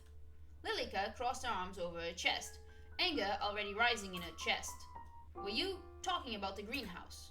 Yes. Did you see it when you arrived? I did, but it looked as if the plants inside had died. Oh, that's impossible. It's barely been any time at all since the gardeners left. I'm sure the plants inside are more sturdy than that. Well, Even if they have died, maybe we could go in and replant some things tomorrow. Oh, wonderful. Have you not heard a word I said? It isn't safe to do so. Oh, don't be such a soil sport. Sorry, what? A spoil sport. I think you would be perfectly fine. Well, it's getting late now, so I'll leave you to retire. If you need anything, my room is just upstairs on the left. Good night, Sophia. Poison dripped from her voice as Lilika left the guest room behind. The house had a heart, and that heart was beating to the same rhythm as Lilika's. It was frenzied, on the verge of losing control. It echoed through her head, through the hall, through to every corner of the building. Like Morse code, it was as if the house itself was telling her to do something. Get rid of her. Cut out the disease. Protect Amelie. She bit her thumb, pacing back and forth. Amelie will be upset, but Amelie doesn't need anyone else. She has me. She won't be upset for long, and she'll forget. That's right, she'll forget. Her breath hitched in her throat. But what do I do? What do I do? She just won't die. My lady, what am I supposed to do? At that moment, Lilika put her ear to Amelie's door, listening intently. How about coming away with me for a while? Away? Outside of the house? What about the sickness? Away? Outside the house? It's okay now. You'll be okay. You could come stay at my house. I could show you around my school. You don't have to go through an arranged marriage if you don't want to. Lilika's hands balled into fists at her side. You would do that for me? You are my dearest friend, and I actually... You think you can take it away from me?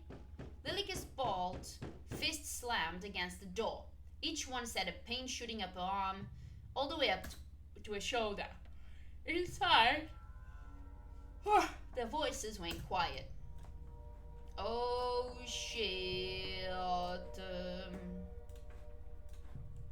She doesn't belong to you. Lilica. Finally, Lilica snapped out of a daze. At some point, Amelie had left the guest bedroom and was standing a short distance away from her, looking worried.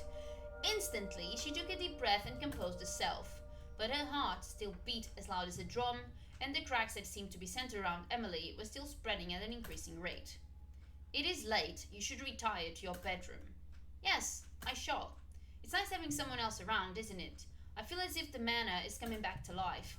I hope we see Mother and Father soon. I'm sure we will. Shall I see you to bed?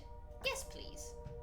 The hallway was darkened, with only a few sconces and candles lit along the way, and Lilica relished in it. On a night like this, long ago in the past, she had sealed her fate, along with Amelie's, and tonight she would seal the fate of yet another person. The two rose up to the ground staircase, side by side. Moonlight drifted in through the stained glass window. This seemed to be the only place free from those cracks. If she squinted, she could almost see it, almost hear it. That head hitting each step with a loud thunk.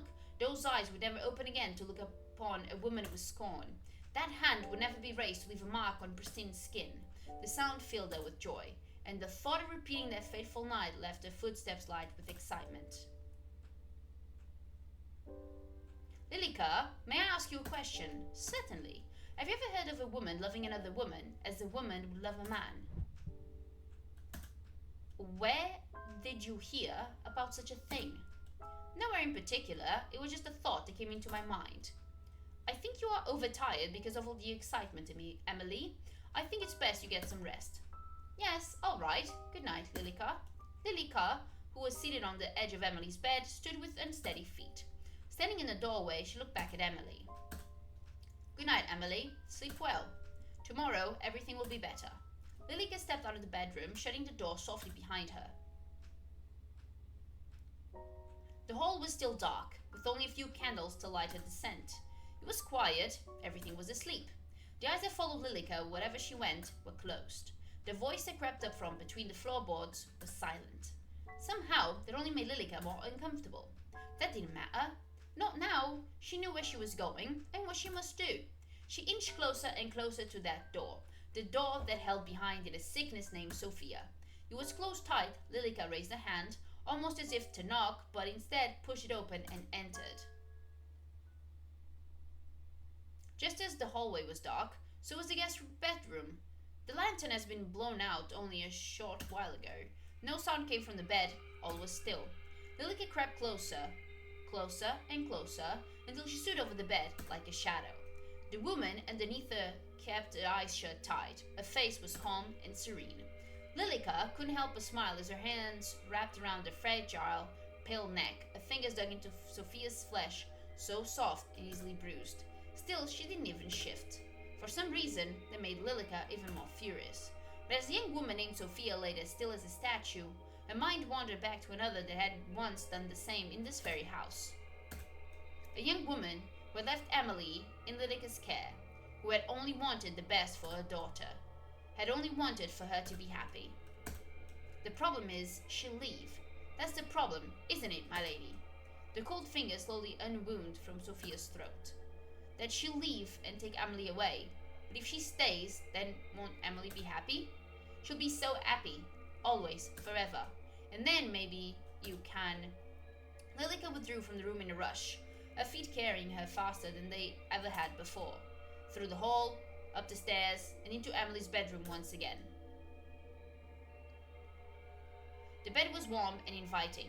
Lilica enveloped herself in her heat, wrapping her arms around Amelie tightly. Lilica? Do you want Sophia to stay here forever? What? She will leave if we don't do anything about it. She'll leave and you'll never hear from her again. That's not true, Lilica. She wouldn't just do that. My dear Amelie, I spoke to her just a moment ago. She was already packing up her bags. And that, Amelie rubbed her eyes and sat up. It can't be true. Go check for yourself. Emily, not wasting even a single moment, walked towards the door and peered down. From here, the moon was shining in through the stained glass just right, illuminating the hallway below. In the distance, a shadow could be seen moving. Lilica smiled. See? Lilica picked up a toy doll that still sat on Emily's bed, a relic from the past. Its straw-colored hair almost seemed to stand on end. Don't you want to keep her here? Don't you want her to be like this doll? Keep her here. Right.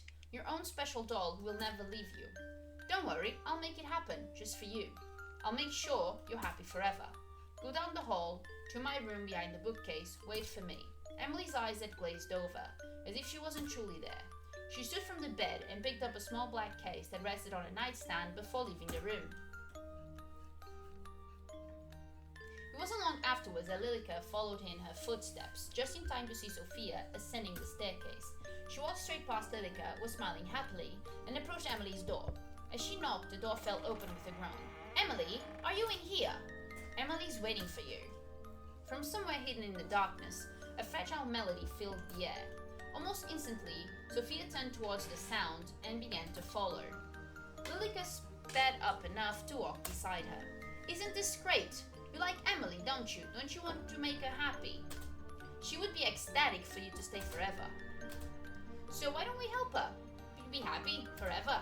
She offered no answer. They entered the room together. In the center of the room, surrounded by candles, Emily sat. The skin fanned out around her. Spread over the floor were piles of letters. Upon closer inspection, each was filled with words that had been crossed out and signed with yours, Marion. Emily? Emily, are you awake? Her eyes were shut tight, yet her hands moved enough to play the sorrowful tune. Please listen to me, Amelia. Lilica is... She isn't... not what? You're going to leave her, aren't you? Lilica shut the door, dragging the heavy lock across. In response, Sophia rushed backwards and tried the handle to no avail. Emily's eyes finally opened. In place of her usual golden eyes was a glare of deep red. Emily, snap out of it. Please snap out of it. You want to take her away? Emily, please. One at a time, Lilica blew out the candles on the floor. The room was plunged into darkness. Emily fell forward, her body exhausted. It's nice to meet you, Sophia. I'm sure we're going to have a fun time living together, since you'll be staying with us after all, right? Lilica, could you pass the sugar? Of course, Amelie. With a smile, Lilica pushed the sugar across the table towards Amelie. She picked up the teaspoon and dropped a single cube of sugar into her tea. Would you like one, Lilica? No, thank you. Just being around you makes my tea sweet enough. And you, Sophia? You're awfully quiet today. I'll just give you one. Next to Amelie sat Sophia, perfect and pristine. To Amelie's eyes, at least. Lilica saw the truth. Her flesh convulsed and pulsated, and her eyes bulged from what was once her head. The shape of Sophia was gone. In its place was a mound of person who used to be. Lilica smiled. You know she likes sugar in her tea. There's no need to ask. You're right. I'm so happy. Sophia, Lilica, you are both so important to me. Thank you for being by my side. Anytime, isn't that right, Sophia? From now on, it's just the three of us.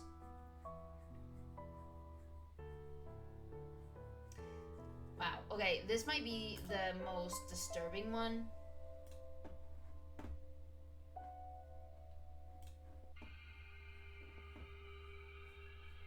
Let's see.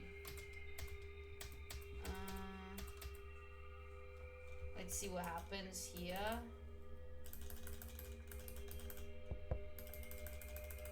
Okay.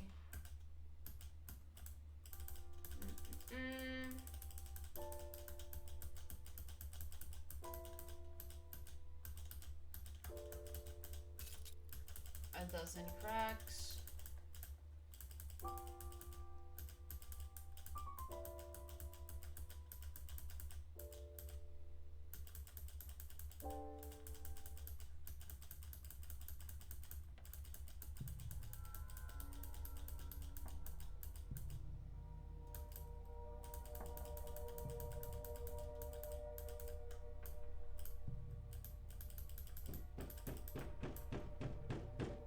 Deny her fate.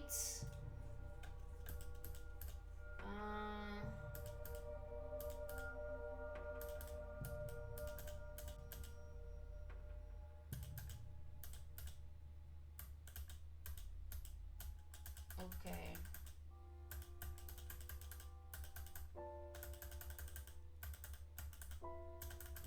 Okay, so same question.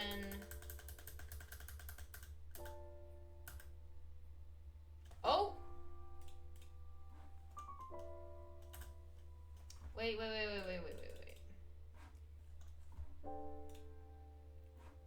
Alright. Lilika steeled her resolve and stepped out of the bedroom. She first went back to the guest room and put her ear to the door. No sounds could be heard from behind it. Then she noticed something. Someone else walking down the hallway unsteadily. Lilika followed closely behind. Through the darkness, the other person was only a shadow, their features obscured and hidden. The sound of her light steps on the old wooden floorboards mixed in with the rain that was still raging just outside those walls. The kitchen was by the stairwell. That's right, by the stairwell. But you aren't going to the kitchen, are you? Hand-painted portraits were lined up in rows on either side of the wall. It seemed as if their eyes moved to follow Lilika's every move. Sophia stared up the ground staircase. She seemed as if she were entranced with each and every step. They're waiting for you. Those two people, they're calling for you. Go on, go to them. Sophia's unsteady hand reached for the banister. Her ascent was slow and careful, her eyes fixed on that door, that special door. That room where the maid had met her end and their most hated person rested beside her. That room where she had made a promise to the person she loved. Lilika needed only to reach into the kitchen to procure the item that was waiting for her. Had been waiting for her all this time since Sophia had arrived. A knife with dark, aged stains over the blade and hilt. Long had it sat there, festering, waiting. Desperate for more blood. Like a hunter stalking a prey, Lilika followed behind Sophia, the knife gripped tightly in her hand. The two stood side by side, staring at the door to the master bedroom. It was shut tight, as it had been for countless years. Sophia trembled. With a smile, Lilika reached over to give her arm a squeeze. Go on. You want to know the truth, don't you? You can hear their voices. I'll allow you this much. With a careful motion, Sophia pushed the door open. All at once, countless memories came flooding back, of love, hope, of the future, and of death. Sophia disappeared into the dark room, the only light being a candle she carried in her hand. A family of mice ran out from the room and down the stairs. The taste of freedom was oh so sweet for them. More quiet than the mice that had escaped, Lilika followed Sophia into the room. Wax dripped from the burning candle onto the wooden floor. She trembled as she reached a shaky hand to the bed. And at the same moment, Lilika swung the door closed behind them, and the room plunged into darkness. That darkness didn't matter to Lilika, not to she who knew this room like the back of her hand. Amelie, is that you? Amelie isn't here to save you. Sophia's eyes searched the room to no avail. I'm sorry I came in here after you asked me not to. I'll just go now, okay? The pale-haired woman fell back onto the bed before she had a moment to react. The yellowed bones of the lord of the manor and the maid rattled underneath her. Flesh long deteriorated. Lilika smiled. How long it has been since I last saw myself truly. What? It looks like we're finally meeting Sophia, with a leg on either side of her. Lilika held Sophia down to the bed, still smiling. She tried to squirm, to escape, to run free.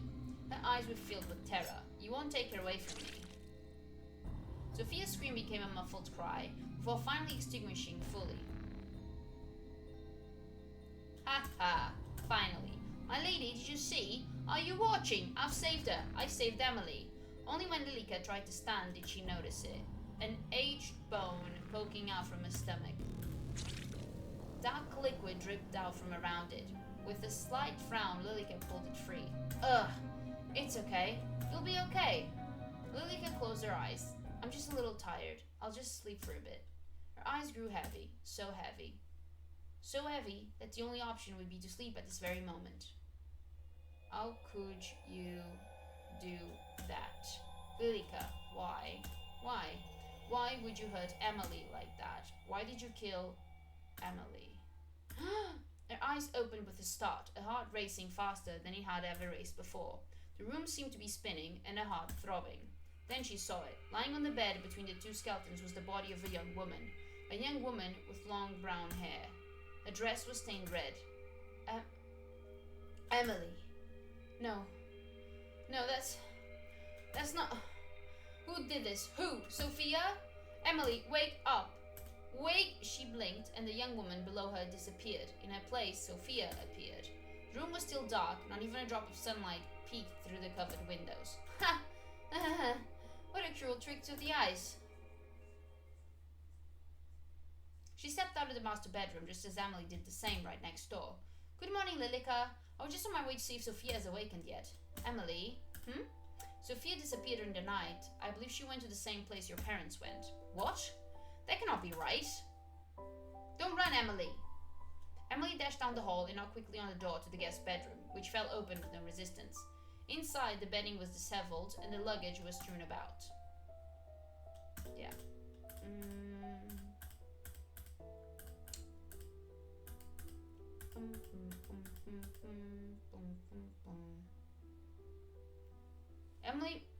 Emily froze in Lilica's arms before pulling back completely. What's happened to your face? My face? Lilica's hands went to her face instantly. Is something wrong? Emily's expression had darkened, her mouth shut firmly in a line. My face. Pulling a small mirror from her pocket, Lilica finally saw it, a black void of nothingness where her face should have been. She turned and ran, down the hall and up the stairs before Lilica could even call out after her.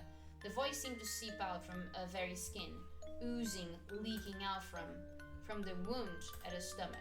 That disease-ridden hag. Emily, wait, it's okay. Everything will be Lilica's hand that reached out towards Emily fell to her side. At the top of the staircase, in this manner, in the middle of a field, far out in the countryside, Emily stood in an open doorway. A doorway that hadn't been opened to her in more years than she could truly imagine. And inside, she witnessed a sight she never should have. Her eyes hollow and her body petrified. Sophia. Emily, this isn't... Stay away from me. Her long brown hair cascaded out around her as Emily rushed into her bedroom, slamming the door behind her. Lilica rushed up the staircase, banging her fist against the locked door. Emily, this is all a misunderstanding. She wanted to hurt you. I've saved you. She fell to her knees, her fist still pounding on the wooden door. A muffled sob came from within, then silence. The void surrounded Lilica, flowing from her wound and wrapping itself around her body. She curled into a ball. The sound of a chair hitting the ground inside the bedroom was the last sound Lilica heard before her eyes closed and she became one with the void. I think, damn it, I think Emily committed. Like, the sound of the chair, I think she hanged herself. I think she hanged herself. Should be this one. No. Okay. No. How do I... Hold on. It's not this one. This one? No, dude, load. Load. Yes. Okay. Dun. Finish baking.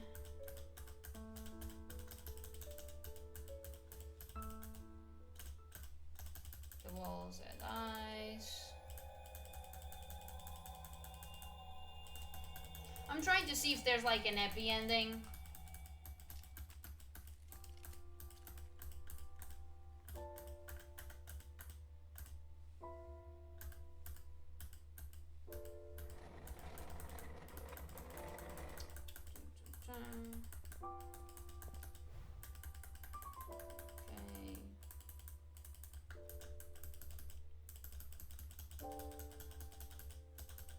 Like that, this thing might be foreshadowing, depending on the choices, I think. Single window. Right, and...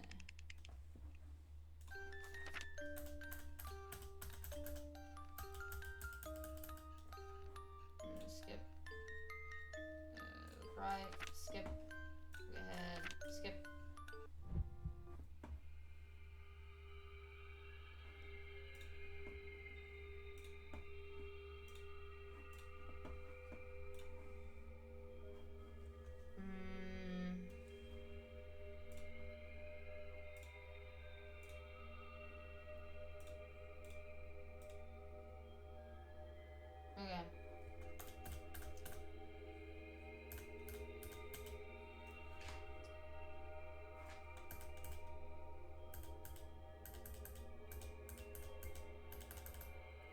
Hold on. Is this the...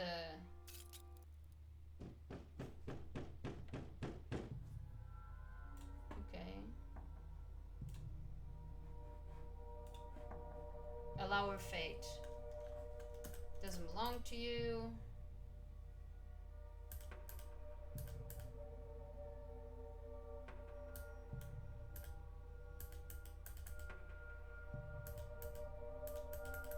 Okay.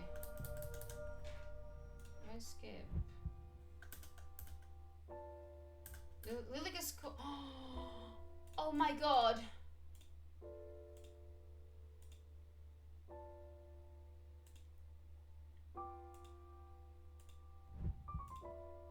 Okay. Okay, so the conversation about, well, being gay. As her hand rested against the door, a sudden pang went through Lilica's cold heart. She's important to you, isn't she? Of course. Her words have always been something that have brightened my day. Even if she were to leave? Leave? Well, I believe she'll leave eventually, Lilica. There's little choice, really. All I can do is hope she'll visit again. I see. Good night, Amelie. Sleep well. Whatever Amelie said in reply was lost in the darkness as Lilica stepped out of the bedroom. As she left the room, she noticed it. A dark shadow stalking through the night, slowly creeping through the hall. Lilica frowned. My lady, you must forgive me. I've rarely seen Amelie so happy. But she cannot stay. No, she must leave immediately, and I will make her. Oh boy. This is in the grand staircase. Sophia, you can't see me, can't hear me, but you can sense me, can you not? The shadow paused, her eyes going up to the staircase. There she saw a shadow warp strangely across the carpeted steps. You will leave this place immediately, and you will never come back. Lilica? The blonde girl pushed a vase from a step, and he crashed to the ground below, smashing into tiny pieces. Sophia jumped in response, a shiver running down her spine. I will not warn you again. Leave! Slowly and steadily, Sophia crept up the stairs until her face was almost close enough to touch Lilica's. Is that you, Lilica? In a small motion, Lilica dropped something from her sleeve. It clattered to the ground at Sophia's feet. She gripped at her shirt even more tightly. This is your last chance. I don't care whether you live or die. This is only a favor to Amelie. As if her nerves had finally got the best of her, Sophia turned on the spot and ran, back down the staircase and into the dark hall. Lilica followed behind her, slamming doors and knocking things down to the ground. Sophia, too, scared to even turn around, ran as fast as her legs would take her until she reached the front door. Instead of being locked and closed up tightly, it sat open, as if waiting for her to leave. She didn't waste even a single second more, and she was gone. She's gone. Gone! I did it. Amelie, I did it. You did what? Did you... This isn't what it looks like, Amelie. Please, listen to me. Did you force her to leave? No, I'm going after her. Lilica jumped in front of the door, arms spread wide. You can't. Why? It isn't safe to do so. You belong here, with me, together. I've had enough of this, and that being unsafe. Lilica, either you move to the side, or any friendship I thought we had is gone. Lilica wavered. Her arms, which had held such conviction, began to droop. I've always done what's best for you, have I not? All of this time, have I not remained at your side? Please, trust me. I only did what I had to do. So, this is what you've decided. Don't come near me again. Amelie turned her back on the blonde-haired woman, who dropped to her knees as she watched her leave. Amelie! Good night, Lilica. Darkness filled every inch of her brain. A voice screamed out from inside of her, mocking her. This isn't right. My lady, this isn't right. Didn't I do the right thing? I let her go. I did her a favor, but Amelie's upset.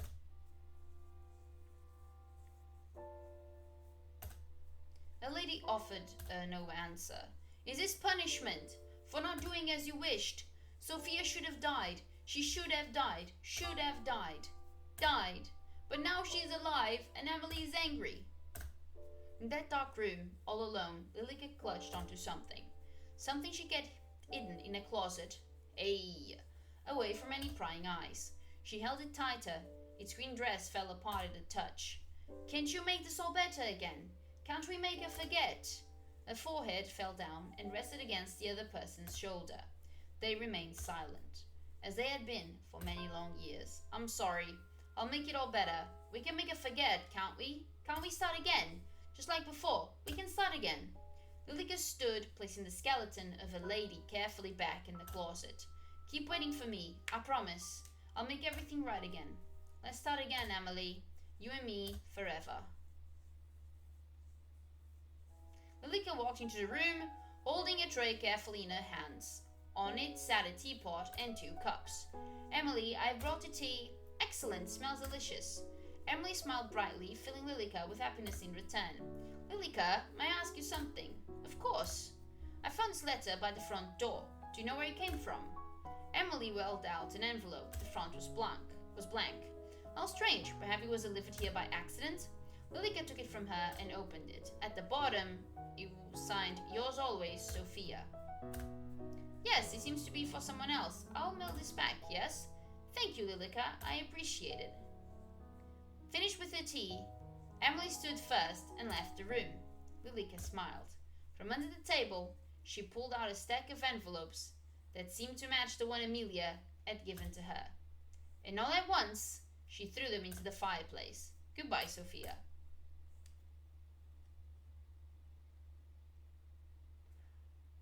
Okay, so she's not dead. She just gave Amelie amnesia. And Sophia's still alive, but she'll never know about the letters. I think that's what they are going for with this ending. Whoa. Is this really okay? What about the future? Should you try again? Yes. The room was dark. Amelie had long gone to bed, leaving Sophia alone in her room. She ducked her head under the cover and pulled out her phone, still dead. Sophia clutched it to her chest. What do I do? What exactly is going on here? Sophia's body stiffened up. Her back was to the door. But her mind screamed not to turn around. Footsteps crept closer. Closer and closer until, stay away from me. Ah! Sophia threw her bedding at the approaching person and jumped to her feet, ready to run. But the person she saw collapse to the ground was not the person she was expecting. Oh my gosh, Amelie, I'm so sorry. Sophia knelt down, quickly helping the brown-haired girl to her feet. It's quite alright. I didn't mean to scare you. I apologize. No, it's my fault. I'm too jumpy. I'm glad you're here. I'm really glad you're here. Sophia's arms draped over Amelie's shoulders, and she pulled her in tight.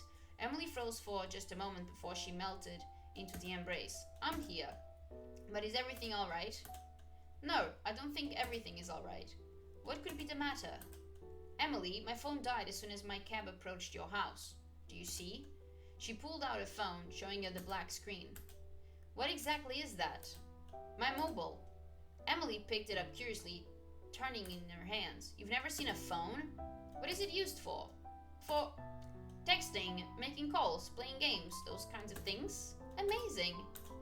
Amelie, what year is it? What year? Why do you ask? Please. 1665, of course. Oh shit. Sophia took a step back from Amelie. What is it? Amelie, this makes no sense. Lilika, this house, you. Huh?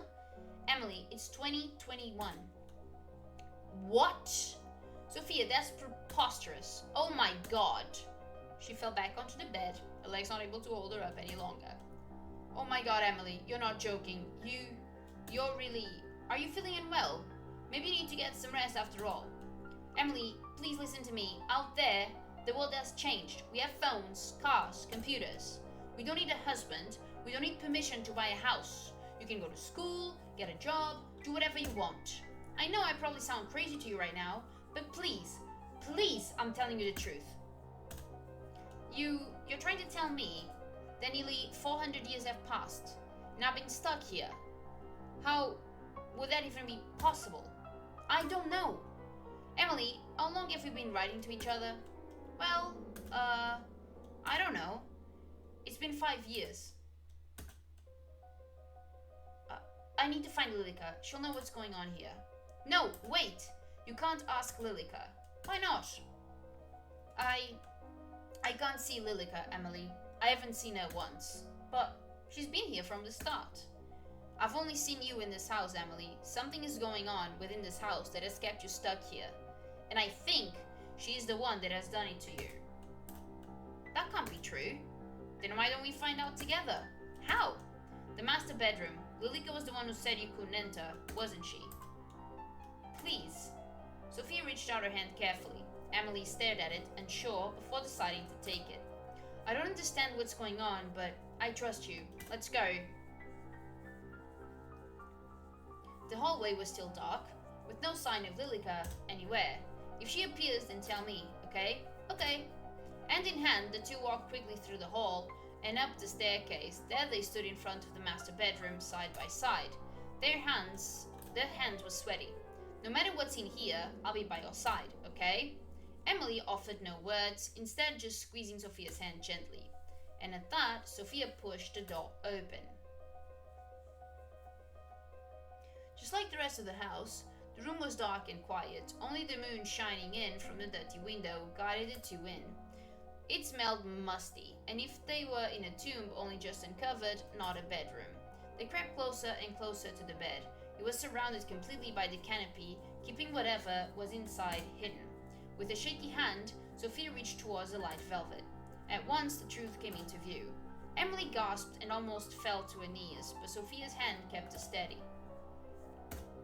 I'm sorry, Amelie, but they left. They left only a few weeks ago.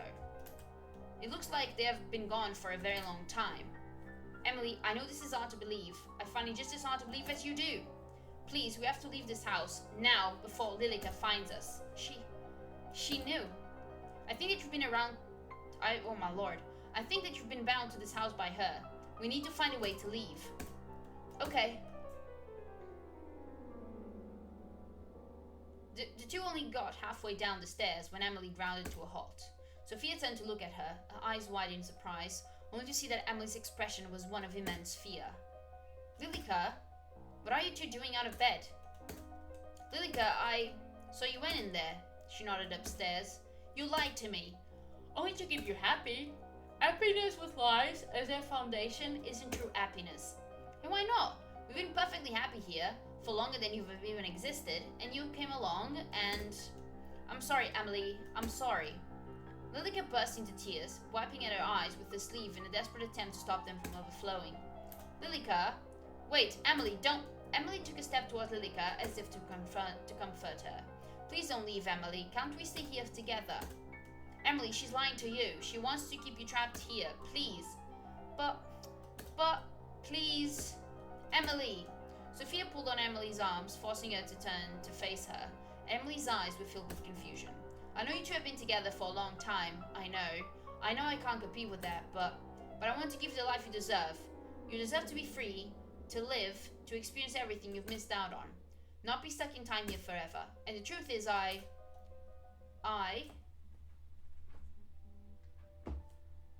Oh shit. Just in this moment I got a bunch of messages, but whatever words were coming next were lost before they were even spoken as Sophia leaned forward and placed a gentle kiss against Amelie's lips. The cries from below extinguished in an instant as Lilica watched on in horror. But just for a moment the rest of the world melted away, and all that existed were the two of them, Amelie and Sophia. Amelie closed her eyes. The sensation was new and foreign, yet not unwanted. Butterflies were let loose in both of their stomachs. Where they connected, heat spread throughout their bodies.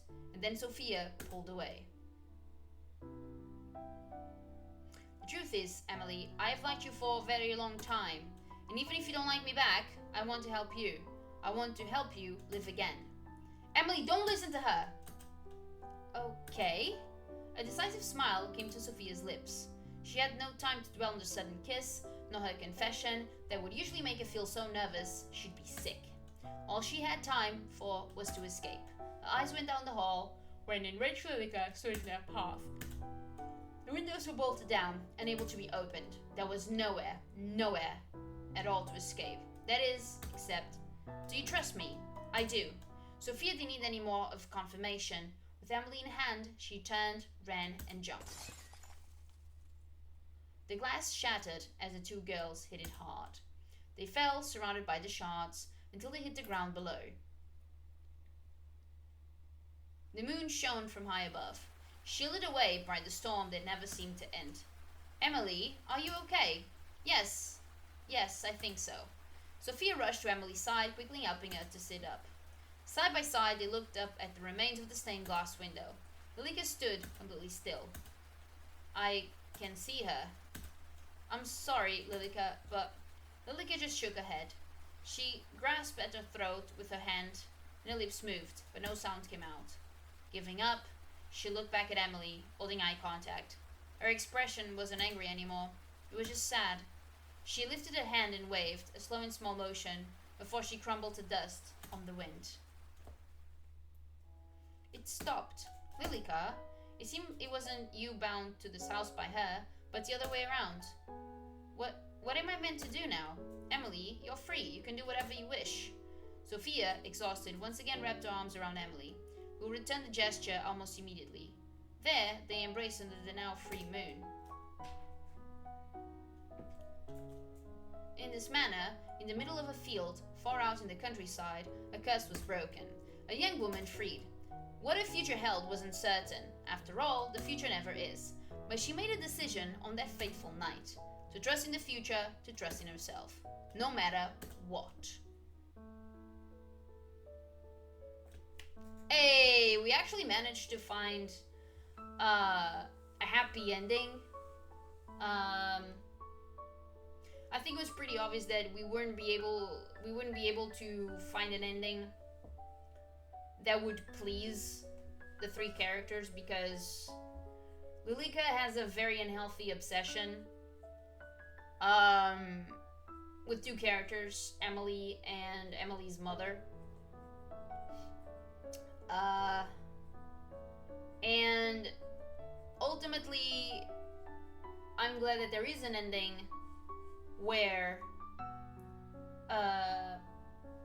Amelie gets a chance at, being free. Amelie, I'm back from my class. Sophia, quick, come here. Is something the matter? No, look. Amelie held the phone screen up to Sophia, who just laughed in response. You got a 5-star character in that game you like. Isn't it amazing? All I had to do was insert the numbers on that card you gave me. The future truly is astounding. Well, we'll talk about it later. Oh, what's this? I'm not sure.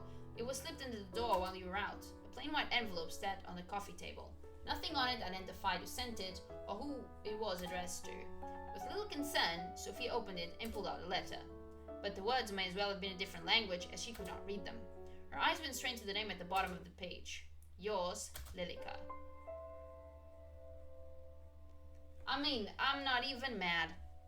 I don't know if that meant to be creepy or not, but... I don't know. Would I care? Maybe I wouldn't care because... again, I don't know. I have no idea if I would be freaked out or not. Because Sophia and Lilika are still together. So... it was an happy ending. Maybe it wasn't an happy ending. Maybe there is a better ending. I don't know. I enjoy this. I would prefer if it was voiced. But all in all, I think it's very enjoyable. I actually didn't find it a chore to explore other choices, other scenarios. It wasn't a chore at all. The problem is that I work in an office now, and I haven't come up with a good schedule where I can combine, or not combine, but where I can put time for recording, put time for editing. And it's really affecting me because then when I try to do those things, I lose hours of sleep. And when I am too tired and I really need to sleep, I'm losing opportunities to record and edit. And these are very time-consuming things. All three of these things: sleeping, recording, and video editing. But like I've said before, I really want to put out a video per day. I want my channel to always follow that rule, and sometimes some sacrifices have to be made. Um, I wish that it didn't take like so much time for me to play through the game, because it's that short. Like it's way longer than I thought. But then again, I also explored a lot of options, a lot of scenarios. But yeah, the gist of it is, guys, I actually liked it. I actually enjoyed this, and maybe it's the fact that it's more horror based. Maybe it's because it is gay. And I'm not gay, I'm bisexual, but regardless, like it still resonates with me because I am a proud member of the LGBTQIA um community. So yeah, I really enjoyed it. um I got this on itch.io, but it's also available on Steam if you'd like to check it out and support the developers. Anyways, thank you for watching. I really appreciate it, and I'll see you soon.